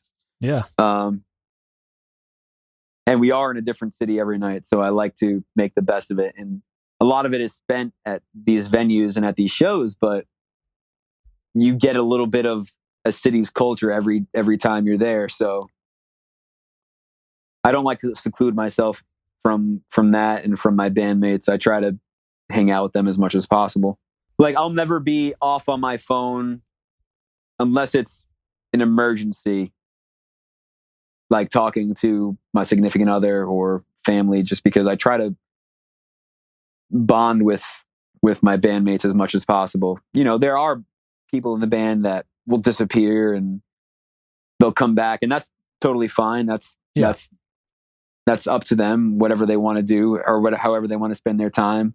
But when I'm on the road, I really just want to take in everything that I can from that experience. Of course. I mean, as with everything, being in a band is not a permanent thing. Like your being in a band or my being in a band could end at any point, and all you have left are the memories. So it's kind of like, why not just hang out with your friends while you have the chance to, when I might not have this job a month from now, So, and even, am I going to be doing this when I'm 60 years old? And even my friends that play in more successful bands than mine, like, are they going to be doing it when they're 60 years old? Like, are they going to be the Rolling Stones? Are they going to be, are they going to be Black Sabbath? Like, probably not. Yeah. I feel like music is a very accessible thing now, and there's definitely an oversaturation of bands, in my opinion. Yeah. Oh, yeah. But how many of them are going to be doing it until they're 100 years old, or I mean, how many of them are going to be doing it 2 years from now? Exactly. So it's important to always cherish the moments you have with the people that you're surrounded with. In a different light, with the bands that we go on tour with, I like to spend as much time with them, getting to know them as possible, because at one point the tour is going to be over. I'm not going to be with these people anymore. Mm-hmm. And I may not watch them every night because, no offense, I don't want to see the same thing over and over and over and over and over and over again. But I don't expect bands that I go on tour with to watch my band every night, Yeah. But I will watch them as many times as I can, and I want to hang out with them as much as possible, because the tour is going to be over at one point, and I'm not going to be with these people. So I like to build relationships and get to know people. Yeah. I don't know how everybody else in your band is, but in my band, everyone is pretty kind of, I guess, kind of reserved. And I guess that's probably not a surprise to anybody, but and I'm no exception to that either. I'm fairly reserved as well, but I feel like there are instances where I feel like I have to be the person that goes and talks to people because nobody else will. So I'm like, okay, I need to be the one that because somebody does, because somebody could be like, well, Motionless never hangs out and blah, blah, blah. But if I'm the person that goes over there, they can go, well, that guy was there. They're cool. So you're the guy that breaks the ice. I feel like more so now I am. I definitely, for the first like 5 years of me maybe not that. When I first joined the band, I was super excited. So it was like I would talk to anybody, hang out with anybody, and then I slowly started to feel like I have enough friends. I don't want to have to make more friends with this kind of like synthetic friendship with people that I'm not going to see all the time, and it's just more people that I have to worry about, and it just seems like, I don't know. Looking back, it seems like a really kind of like a dick thing to think or say. I don't think you're a dick in feeling that way, because again, that's human nature. Like, I'll build relationships with people that I know to a certain extent are like-minded individuals. Like, I'm usually the guy that breaks the ice as well. And I can tell when I'm like, even before going on tour with a band, I can tell if I'll get along with them or not. Mm-hmm. Do you find that to be true with you? I feel like anywhere I can kind of tell who I'm going to get along with and kind of drift towards that person. And at any point, it could be like a friend of a friend that I could just happen to meet and go, I feel like this guy and I would get along. And then I would just kind of spend more time with that person than anybody else. So I think that makes it easier because you kind of have a hunch that, this person's going to feel like you, or this person's going to kind of have the same interests or whatever. And that's how I felt when I first joined the band with Chris, because him and I had a lot of musical interests and thought a lot of the same things about a lot of the same topics. And so it just felt super easy to kind of fall into being in the band. And just because I had somebody that was like-minded, in that regard. So yeah, it's yeah, I feel like now I'm kind of the designated person to do that. Um, but yeah, I'm sorry. I'm feel really scatterbrained right now. I'm someone like thinking in 30 different directions, and I'm trying to pull it all into one thing. No, I totally understand, but I also totally get with what you're saying. Um, Going into Warped Tour, that's a whole new ball game, especially from the type of shows my band plays, and I came up playing. Mhm. But I looked at it as a new opportunity to play for kids that would not normally come see my band play, which in the end, that's, I want to play for new faces and new kids. That's a given. Of course. But I knew going into it that it was going to be rough. But I looked at a band like yours, and I saw similarities in personality traits and in musical interests that might not necessarily be what my band plays or what your band specifically plays, but I knew that there was a bridge between our two bands that couldn't meet. And I Yeah. knew that going into Warped Tour, that was my first time meeting you guys, really. So I knew that it wouldn't be hard to form relationships with you guys that were genuine and real, and not just, like you said, synthetic relationships, because I knew going into it that we had similar interests in certain things. Yeah. Well, I Does feel that like make sense? yeah, oh yeah. Yeah. It's definitely easier to kind of meet up with someone or talk to someone when you know that, like, just based on the way that they look or the way they act or the way they dress or whatever, you just know, like, that guy listens to this kind of music. I listen to that kind of music. We would get Sure. along great. And it's easy to talk to people that way. Um, but actually, this also brings up another thing. I was reading a thing about, it was an article about how our how when you first meet somebody and you have that, like, first maybe 5-10 second judgment where you go, I don't like this guy. Something about him I don't like. Okay, well, according to this study, that feeling is about 60% accurate. So, like, Wow. if you get a feeling like this guy's an asshole, he probably is. Like, there's a greater than 50-50 chance that you're probably right, which is pretty crazy. So, going off Most people that know me think that I'm an asshole in some form or some way or another, but I'm genuine enough that they'll tolerate a friendship with me, if that makes any sense. Um, but going into Warped Tour, there was a lot of stuff that was very Warped Tour esque that I was, I don't necessarily, I don't necessarily love it. And I knew that it was going to be hard to be in that situation where my band is not a Warped Tour esque band. It was just a great opportunity that, looking back on, I would do it again in a heartbeat. It was wonderful for my band. yeah.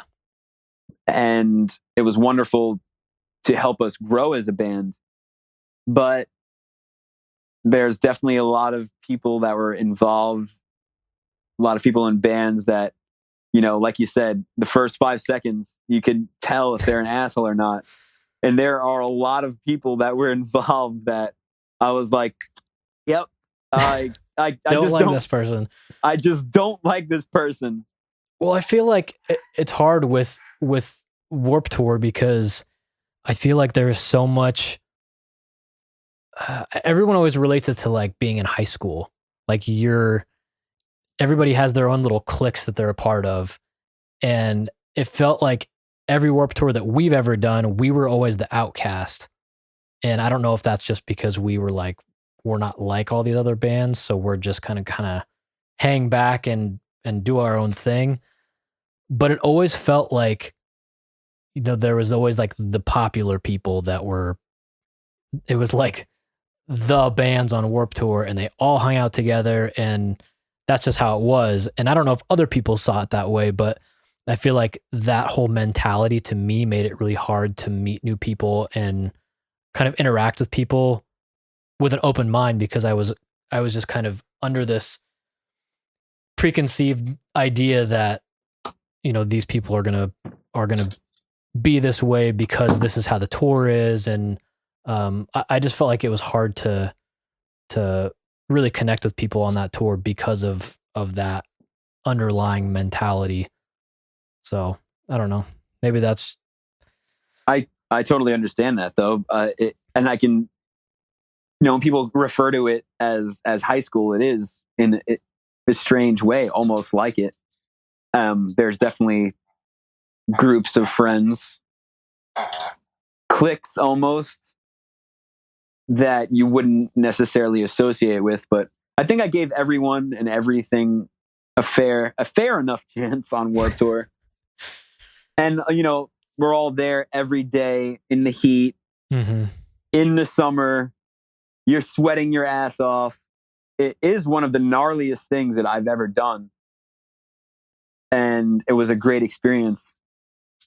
And I definitely remain friends with a lot of people that I wouldn't have necessarily been friends with. Yeah. Which is a really cool thing in a way. Yeah, absolutely.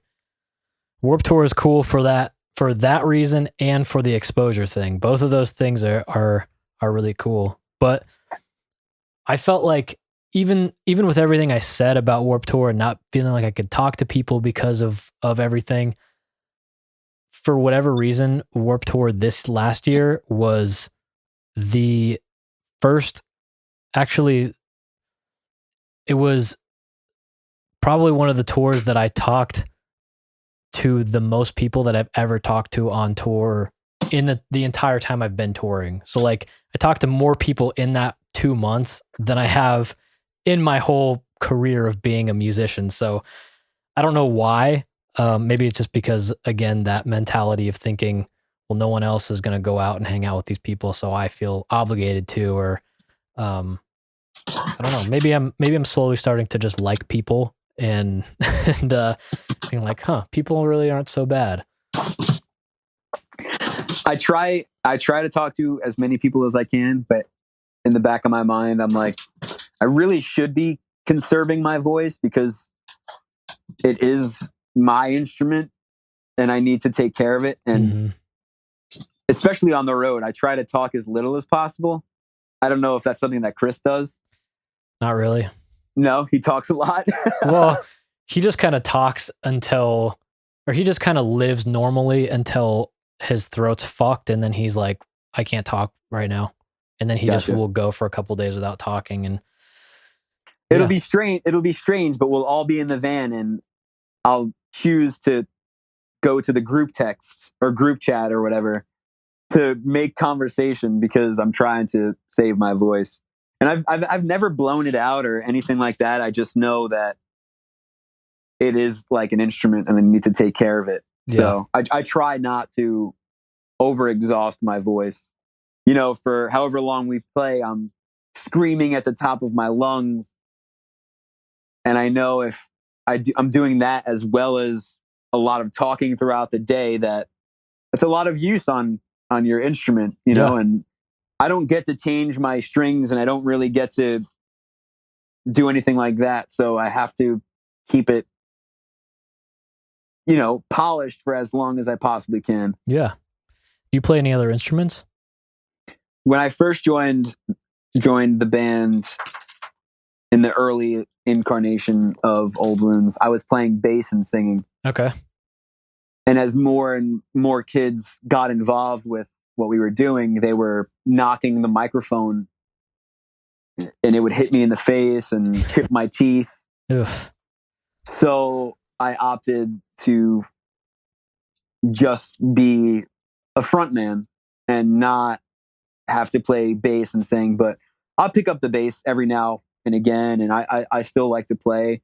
I still want to like play in other bands where I'm not singing, like just for fun, you know, play locally with my friends. But as far as Old Wounds, you know, I don't want to get punched in the face anymore. I imagine that's probably something that's pretty common, being that you jump down into the pit and. I mean, on the Every Time I Die Beartooth thing, it was a lot of kids' first time seeing my band, and every night I made it a point to jump into a group of people or jump off the stage or like make sure that people were eye level with me, because for the most part, when Old Wounds plays, we weren't playing the venues that we were playing with Beartooth. They're, you know, this huge band that were giving this opportunity to my band because for some reason they enjoyed us at musically and as people, which I'm very grateful for. So it was a lot of people's new experience seeing us, and a lot of the times when Old Wounds plays, we're playing on the floor with these people that are eye level, and I find it very important to be eye level with these people, even if it's just for a short period of the set, just so that they take away the experience that they would if they were seeing us at a VFW hall or a small club that can only fit 100, 200 kids, you know? Mm-hmm. So that was something that I enjoyed, and a lot of people would come up to me and be like, "Hey, like I can't believe you dove into the crowd, like you're crazy." And I'll just be like, "Yeah, man, like I had one too many Coca-Colas." You know, something silly to break the ice and spark conversation, but it's something that people remember. So yeah, I think my dad just bursted in. That's all right. Yeah, that's awesome. That's a really cool mentality to have, I think. And I think that that's something that's lost nowadays, especially once bands grow and start to get bigger. I think not that they forget, but I think that it just becomes less of a thing for them to, want to preserve the intimacy of how smaller shows used to be at one point. And I know that that's something that Chris has really has tried to preserve over the years with us doing we did a headliner called the Beyond the Barricade tour, because we played in all the venues didn't have we tried to make them not have barricades, and some of them were legally obligated to have barricades. Of course, yeah.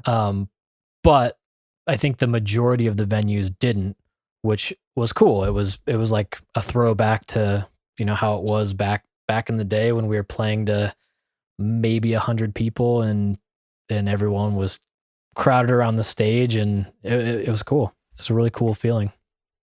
I remember playing the Beartooth tour, and at most venues had barricades that I would jump over. But I remember we played Phoenix, and it was one of the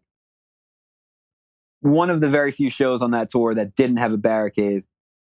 And for some reason, my band has a bigger following in Arizona and the Southwest. That's just like one of I'm sure there are places, especially maybe when you guys were younger, that you did better in than others. Yeah, of course. Mm-hmm.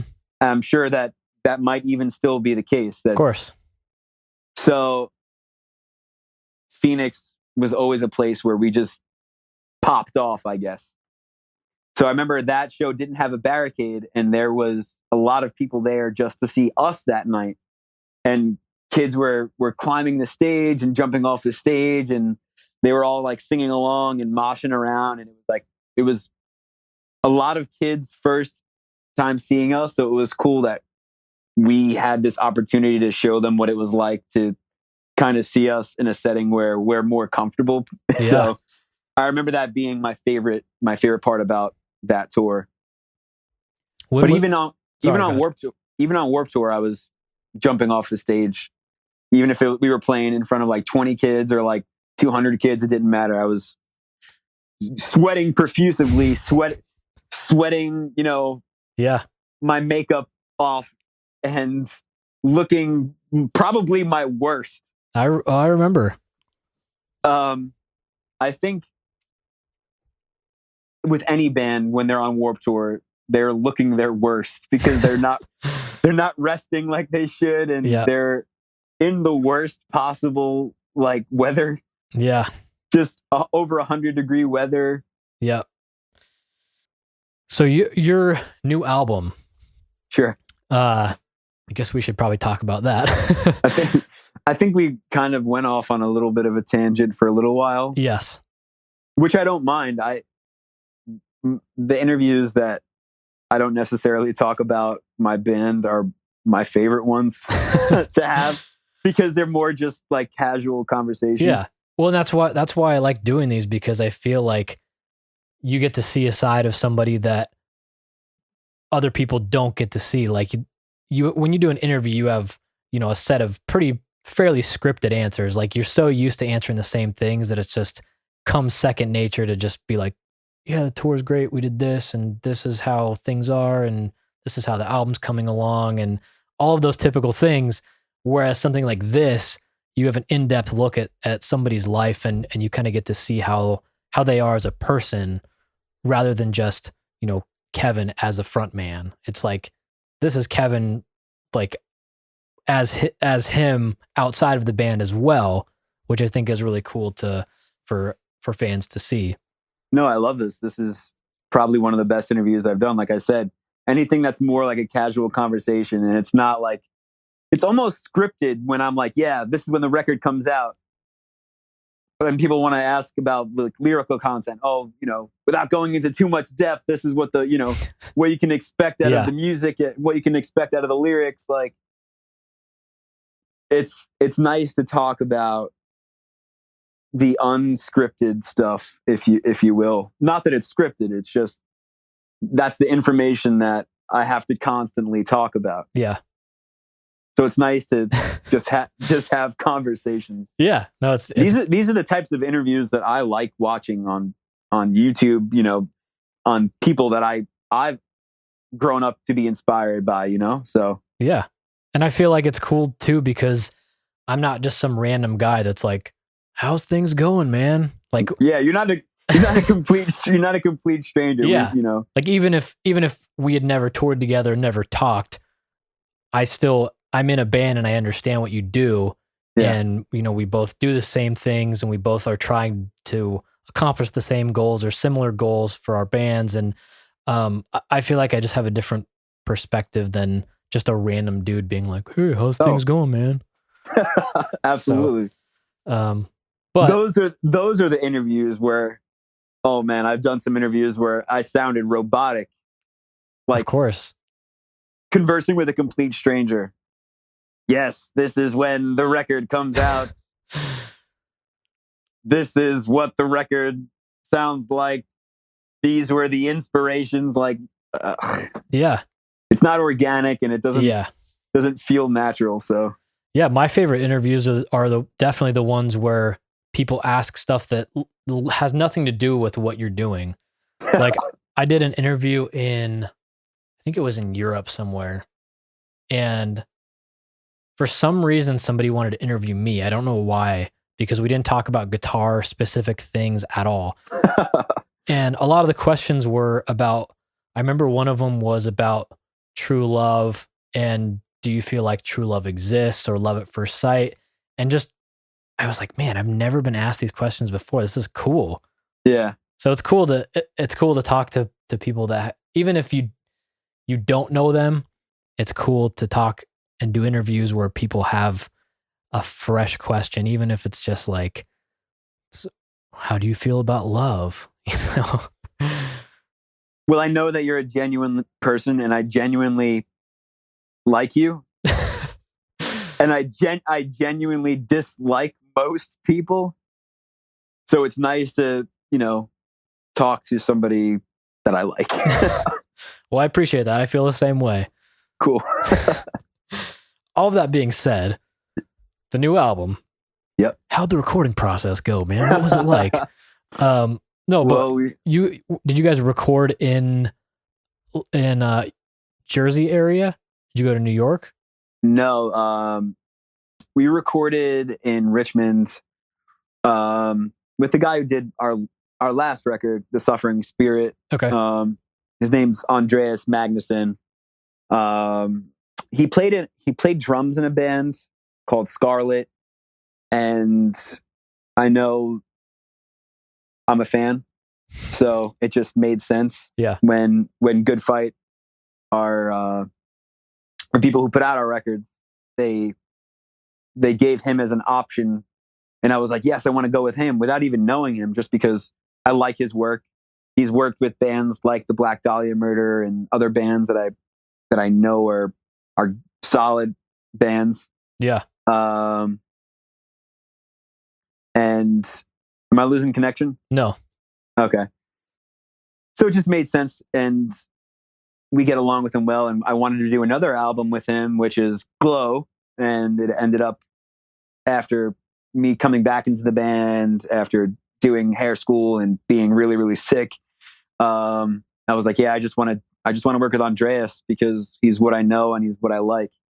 And that was early on in the process of me getting my feet on the ground again. But working with Andreas is really cool. You know, he's consistently making fun of me, which is funny because I'm usually making fun of others. And it's weird. Our dynamic is weird because he turns the tables on me in a lot of ways. So I enjoy his company. He's one of the few people that I'll allow to make fun of me. So that's great. It's always nice to have somebody that can kind of pull you back down to earth a little bit. Like, so at least for me, it's always nice when people talk shit to me at my friends, because I feel like that kind of, if for some reason you get on some sort of high horse, those people can kind of be like, cut the shit, you know, just be a normal person. And you go, oh shit, I didn't know I was doing that. I'm sorry. You know, it kind of keeps you grounded, and it's cool to have those people around. But so you recorded in Richmond, and you just did 2 music videos, as we previously talked a little bit about. Yes, we did. We did a music video for a song on the record called "To Kill For," which is more of a live performance video. Okay. It's sort of tame, but that was on purpose because the second video that we did is very, very, it tells a story. There's like a whole storyboard thing that, you know, I sent the lyrics over to the Michaels, and they came up with a music video concept that flowed with the lyrics.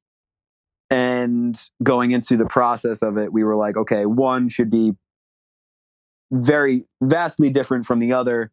So one is more of a live performance style video, and one is like more of a story, if you will.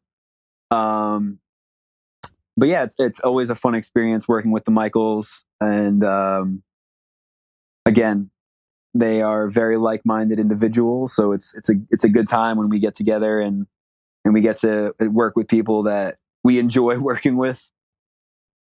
Yeah. Now I have a question. I don't know how into detail you want to go about this, but I heard through the grapevine that you are going to back off on the makeup. Sure. Is that something you want to talk about?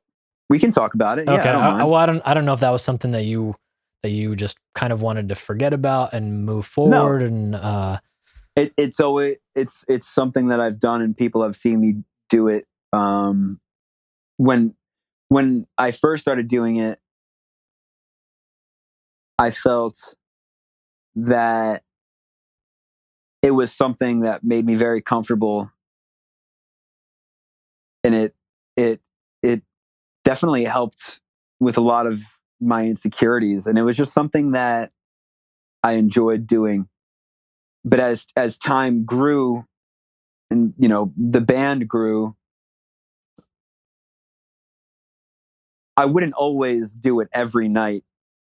It was just something that I did every so often. Again, I I I figured this was going to be a question that someone was going to ask me at some point, and I never really put too much thought into it, other than I I see that people would associate um, liking my band with the fact that I was wearing makeup. Okay. And that it kind of put a sour taste in my mouth, because I want people to read into my lyrics and, you know, like my music other than for vanity. Does that make any sense? Yeah. Just because, especially with a lot of the lyrical content on this record, was about a lot of the internal conflict that I've dealt with over the last 2 years, with being very sick, being hospitalized, and it's a very stripped down sound. It's not as There's a lot more melody and a lot more singing on this record than stuff that we've done previously. And the makeup thing, it's always been a part of me. I've always done it to help with some sort of insecurity. But is it your favorite thing to do right before you go on to you know, paint your face? Or do you find it is, you know, it's hectic and stressful at times? Well, it takes me about maybe 10 minutes to do mine. So it's really not like I don't really even think twice about it. There's days where I like don't want to put on the paint and I don't want to do the whole thing, Yeah, but there's never a time where I feel like I can't I feel almost naked now if I don't wear makeup. sure.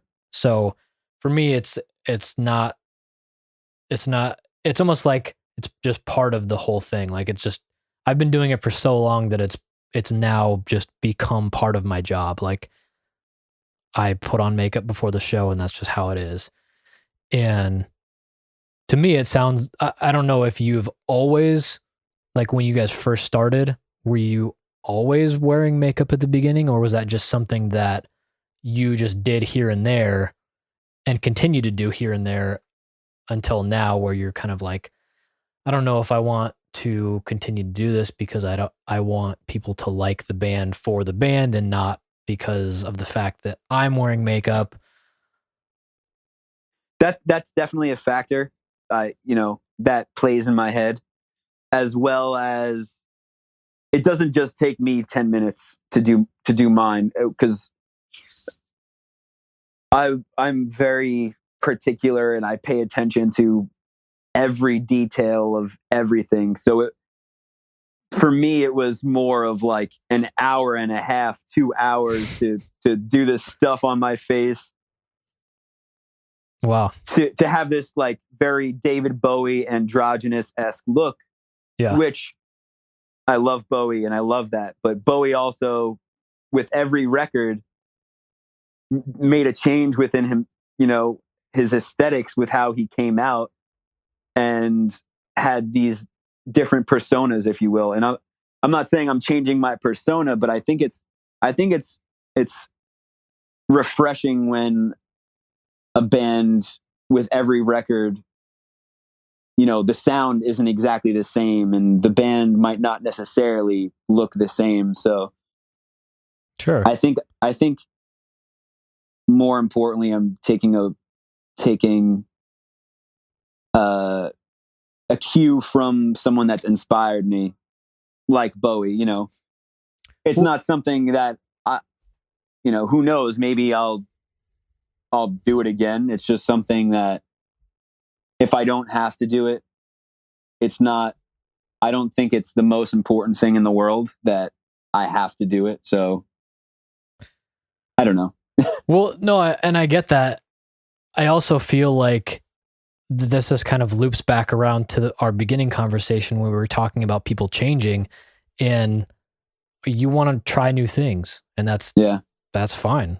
I don't think that anybody should hold that against you, and I don't think that anybody should point a finger and go, well, that guy's not doing this anymore, so I can't like this band, because you're still the same front man. You know, you're still doing the same things at shows. You're just not, you just don't have makeup on.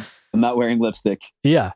So, and I feel that, I hope that people will look at it like that. And because that's how I feel. I feel I'm the same person with or without lipstick on. And I feel like this would be a good time if I wanted to make the transition from wearing makeup to not wearing it, would be with the release of a new album. Yeah. It's almost like you're cycling out an outfit almost with a new album. That makes sense. Yeah. But it's been a big part of who I am. You know, the pictures exist with me wearing makeup. It's not like I can go on the internet and delete them. But I wouldn't want to, because that's been something that I've loved to do for a long time. But yeah, it's part of who you are. But I'm not the same person I was. And like you said, people change. I just don't feel like there's a necessity for it anymore. I'm only asking because I heard and I just thought, that's interesting. Because one of the things that made me go, whoa, who's this band? About your guys' band was the fact that the music that you play and then you wearing makeup was such a crazy, I guess I shouldn't say it was a crazy conflict, but it was just so, I don't know what the word is I'm looking for, but I don't know. It was just cool. It just to see somebody in full makeup juxtaposed against just the hardcore band that you guys are, was just, to me, it was like, whoa, that's interesting, because you don't see that anymore. I mean, that's something that's just not, it doesn't exist now. For a very long time, and I almost felt bad. You know, to me, I was just this androgynous dude influenced by other androgynous dudes.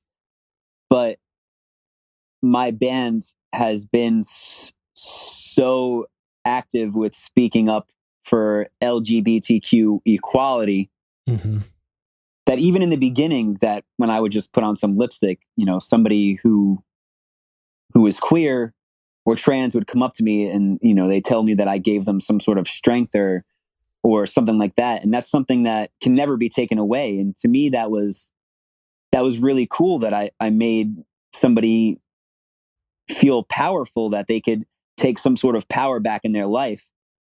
But to me, I was just some dude dressing and you know, I still dress the same. I still like the same stuff, and I'm still the same person. It's just I don't see the need, because there are people who actually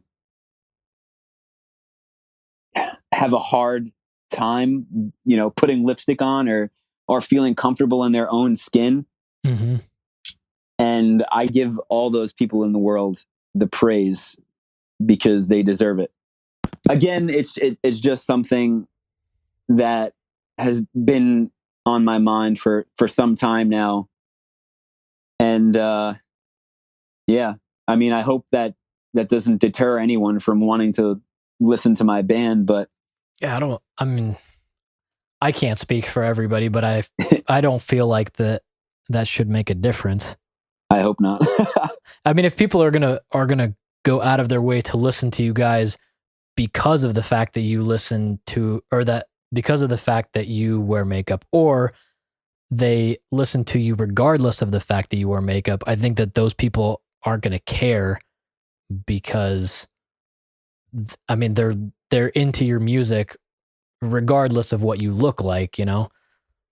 I just think I would never listen to a band based on vanity alone. Yeah. So that was something that definitely was like, do I want to, with the progression of my band, do I want to be stuck having to appease everyone at every moment? And I know that with the success that you guys have, you definitely understand that you can't appease every fan that you guys have. No. Because that would be crazy. Trying to would be crazy. Yes. And I don't think people should expect anything from you guys. I don't think that people should expect anything from any band other than they're genuinely nice, and fans of your band pay to see you guys because they enjoy you guys. They enjoy your music.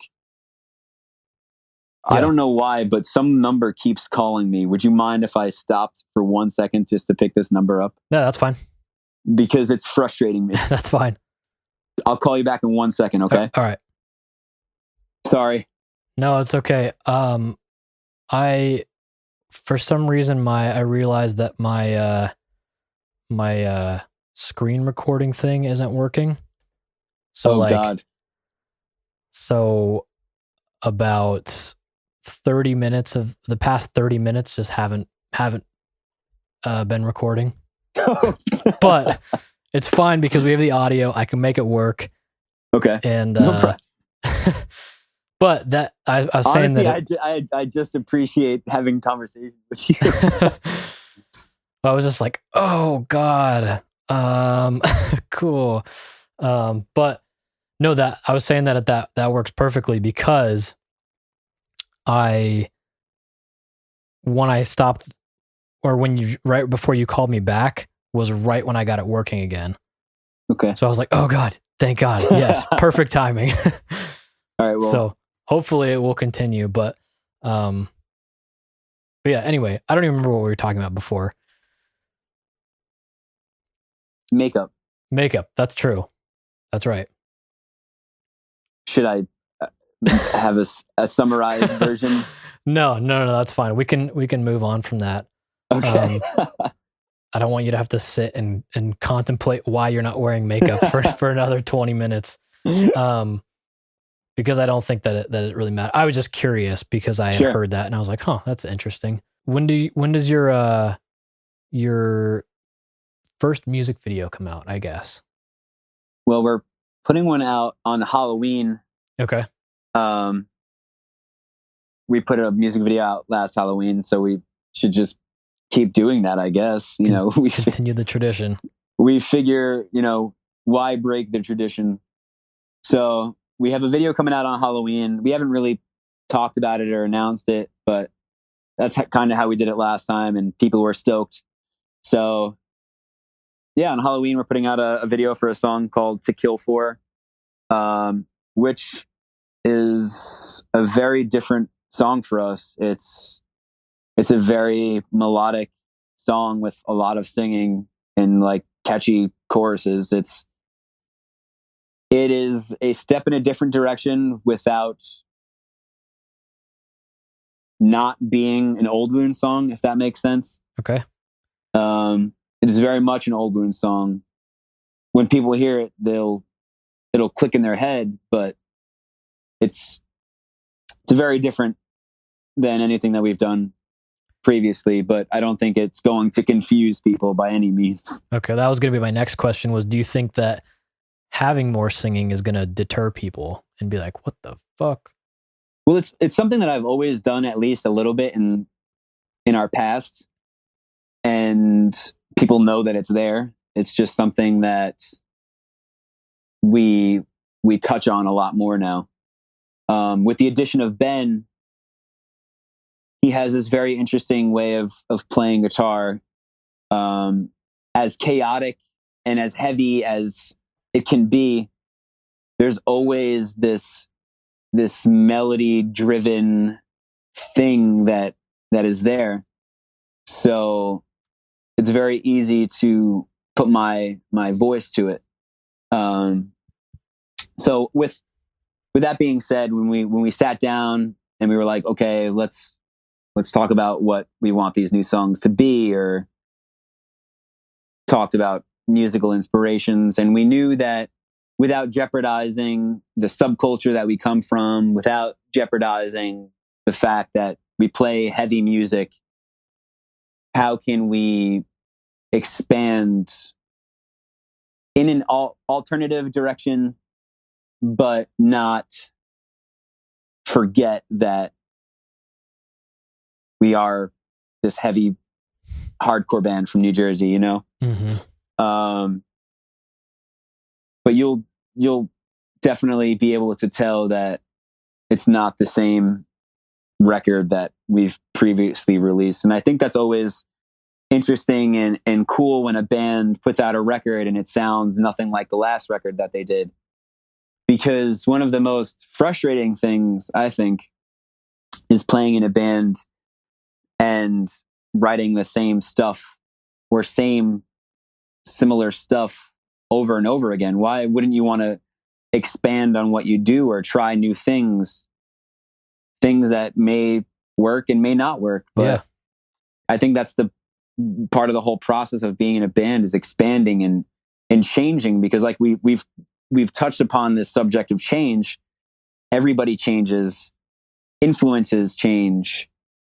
It's just only natural that you want to progress as a band. I mean, you guys certainly haven't put out the same record over and over again. So why would we want to put out the same rehashed stuff again and again? It would be insane. I always find it funny that people are so critical when you change, because they're like, well, I like that stuff. Why are you doing something else? But again, people change, and if you want to listen to that same record, just listen to that same record. You know, exactly. and or if you want to listen to other bands, listen to bands that sound like that, or continue to listen to bands that sound like this in this genre, because every other band realizes that you're going to get bored as a musician if you keep doing the same stuff over and over and over again.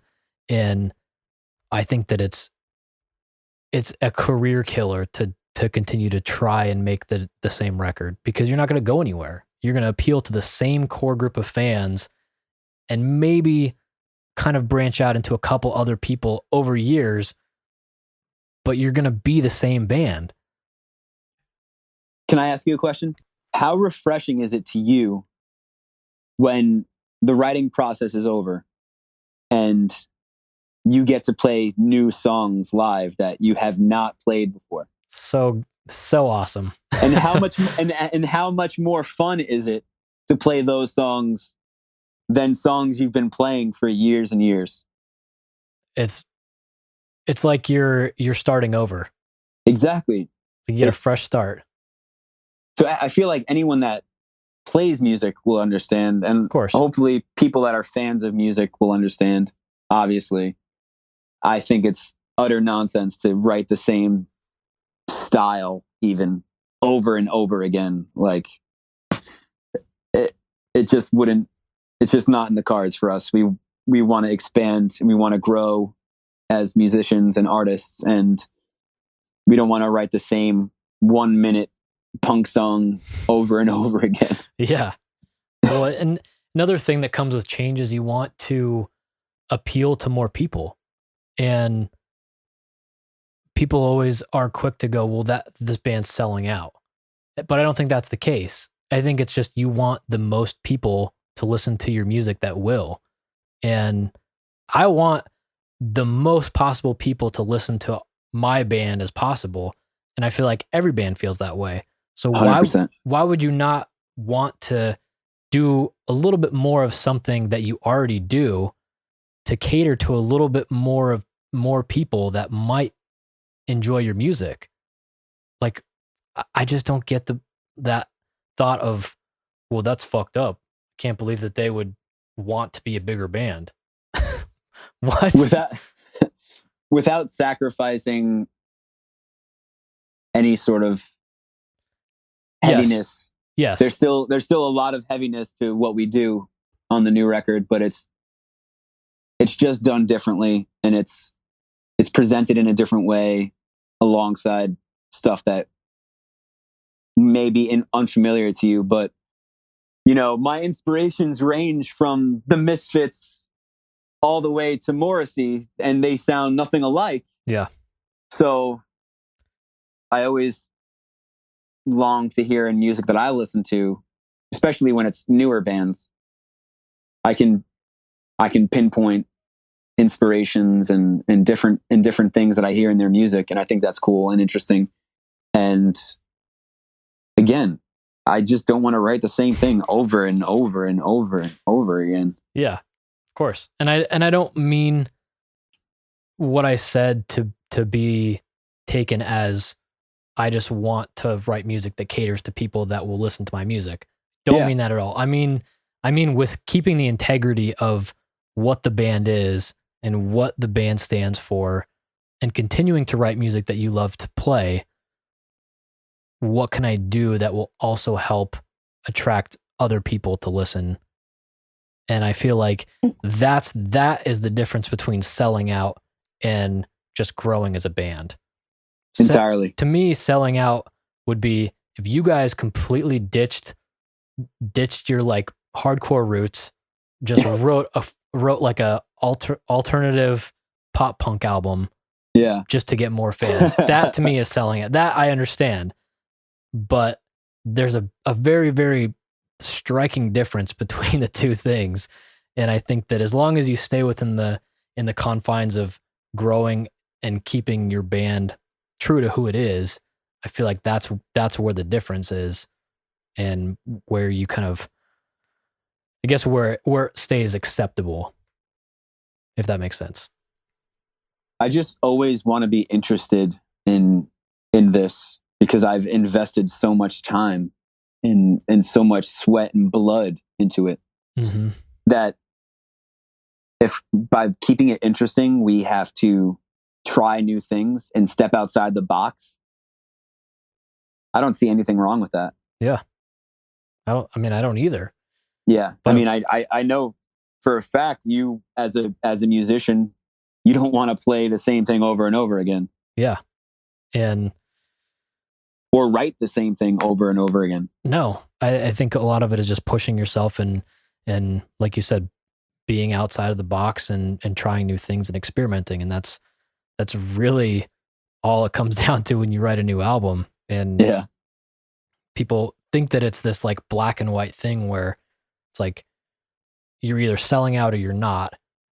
And it's not like that. It's this whole gray area where you have to go, well, I don't want to play all this stuff again and again and again and again.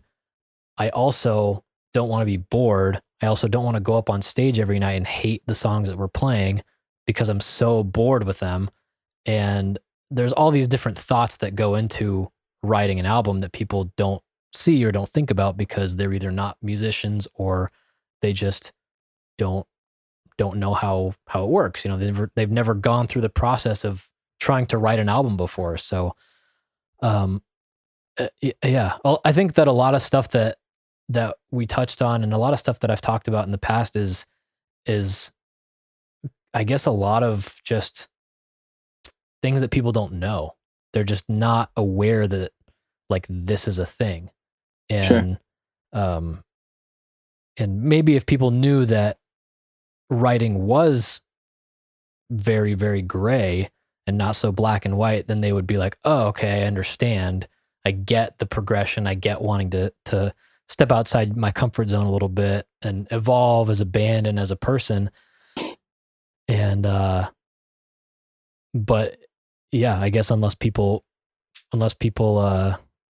wake up to that idea, that's never going to be a thing. It's always going to be you sound like this band. You're trying to be this band. It's like, dude, I'm just trying something new. I'm just literally just trying something new. Exactly. I mean, obviously we're inspired by bands. People compare us to bands. I'm sure people compare you to bands. Of course. But at the end of the day, we want to reinvent whatever it is we're trying to do and keep it as fresh as possible for us, and to have as much longevity in this as possible. And I think it's important with the longevity is attempting new things and just not writing the same rehash stuff, regardless of if that's what people want or not. Yeah, it just goes back to pleasing people. Like if you, at the end of the day, you're the one that has to play the songs night after night after night after night, not all these other people. So if you're not happy playing those songs night after night after night after night, you're going to have a miserable career. You're going to have a miserable time being in a band. As far as lyrics go, I mean, the songs that Chris was singing 10 years ago, does he still really want to sing them now? Or does he want to sing about other stuff that he's interested in? Well, I think lyrically, I think that he probably, I mean, I don't know because I'm not in his head, but yeah, I would imagine that he probably wants to sing about stuff going on in his life and new. I mean, like you said, we're not the same people we were 10 years ago. And he's not going to want to sing about a relationship that he went through 10 years ago. You know, he wants to sing about new stuff that is currently going on in his life. I feel like it's safe to assume that he doesn't want to sing about the same stuff he was singing about 10 years ago. Of course. Yeah. Yeah. All right. Well, I don't want to have to keep you tethered to your phone while we're doing this. So I feel like we got some good stuff. Yeah. Oh yeah. Yeah, we did. It was great. So thank you for doing this. I appreciate it, man. I appreciate you. Thank you for wanting to do this. And again, it was good having casual conversations with you. Of course. And your album, Glow, comes out November 9th. Comes out November 9th. And we start a U.S. tour November 2nd. And about a month long. And it's been a while since I've gotten the van, and I'm very excited to partake in acting like a crazy person for the next month or so. So if anybody wants to go check you out, they can check you out on tour. Go to, is it oldwounds.com? Well, we have, I mean, we're on every form of social media. If you just type in Old Wounds, it'll pop up. I don't even know. There's probably a website. Do we have a website? Yeah, I don't even know. I'm sure there is, but... Well, if you type in Old Wounds tour dates into Google, sure that something will pop up. Absolutely, yeah. Go to our Instagram, go to Facebook, go to Twitter. They're there. Cool. Awesome, man. Thank you again. Always a pleasure, Ricky. All right, you too. Talk to you later. Talk to you later, bud. Bye.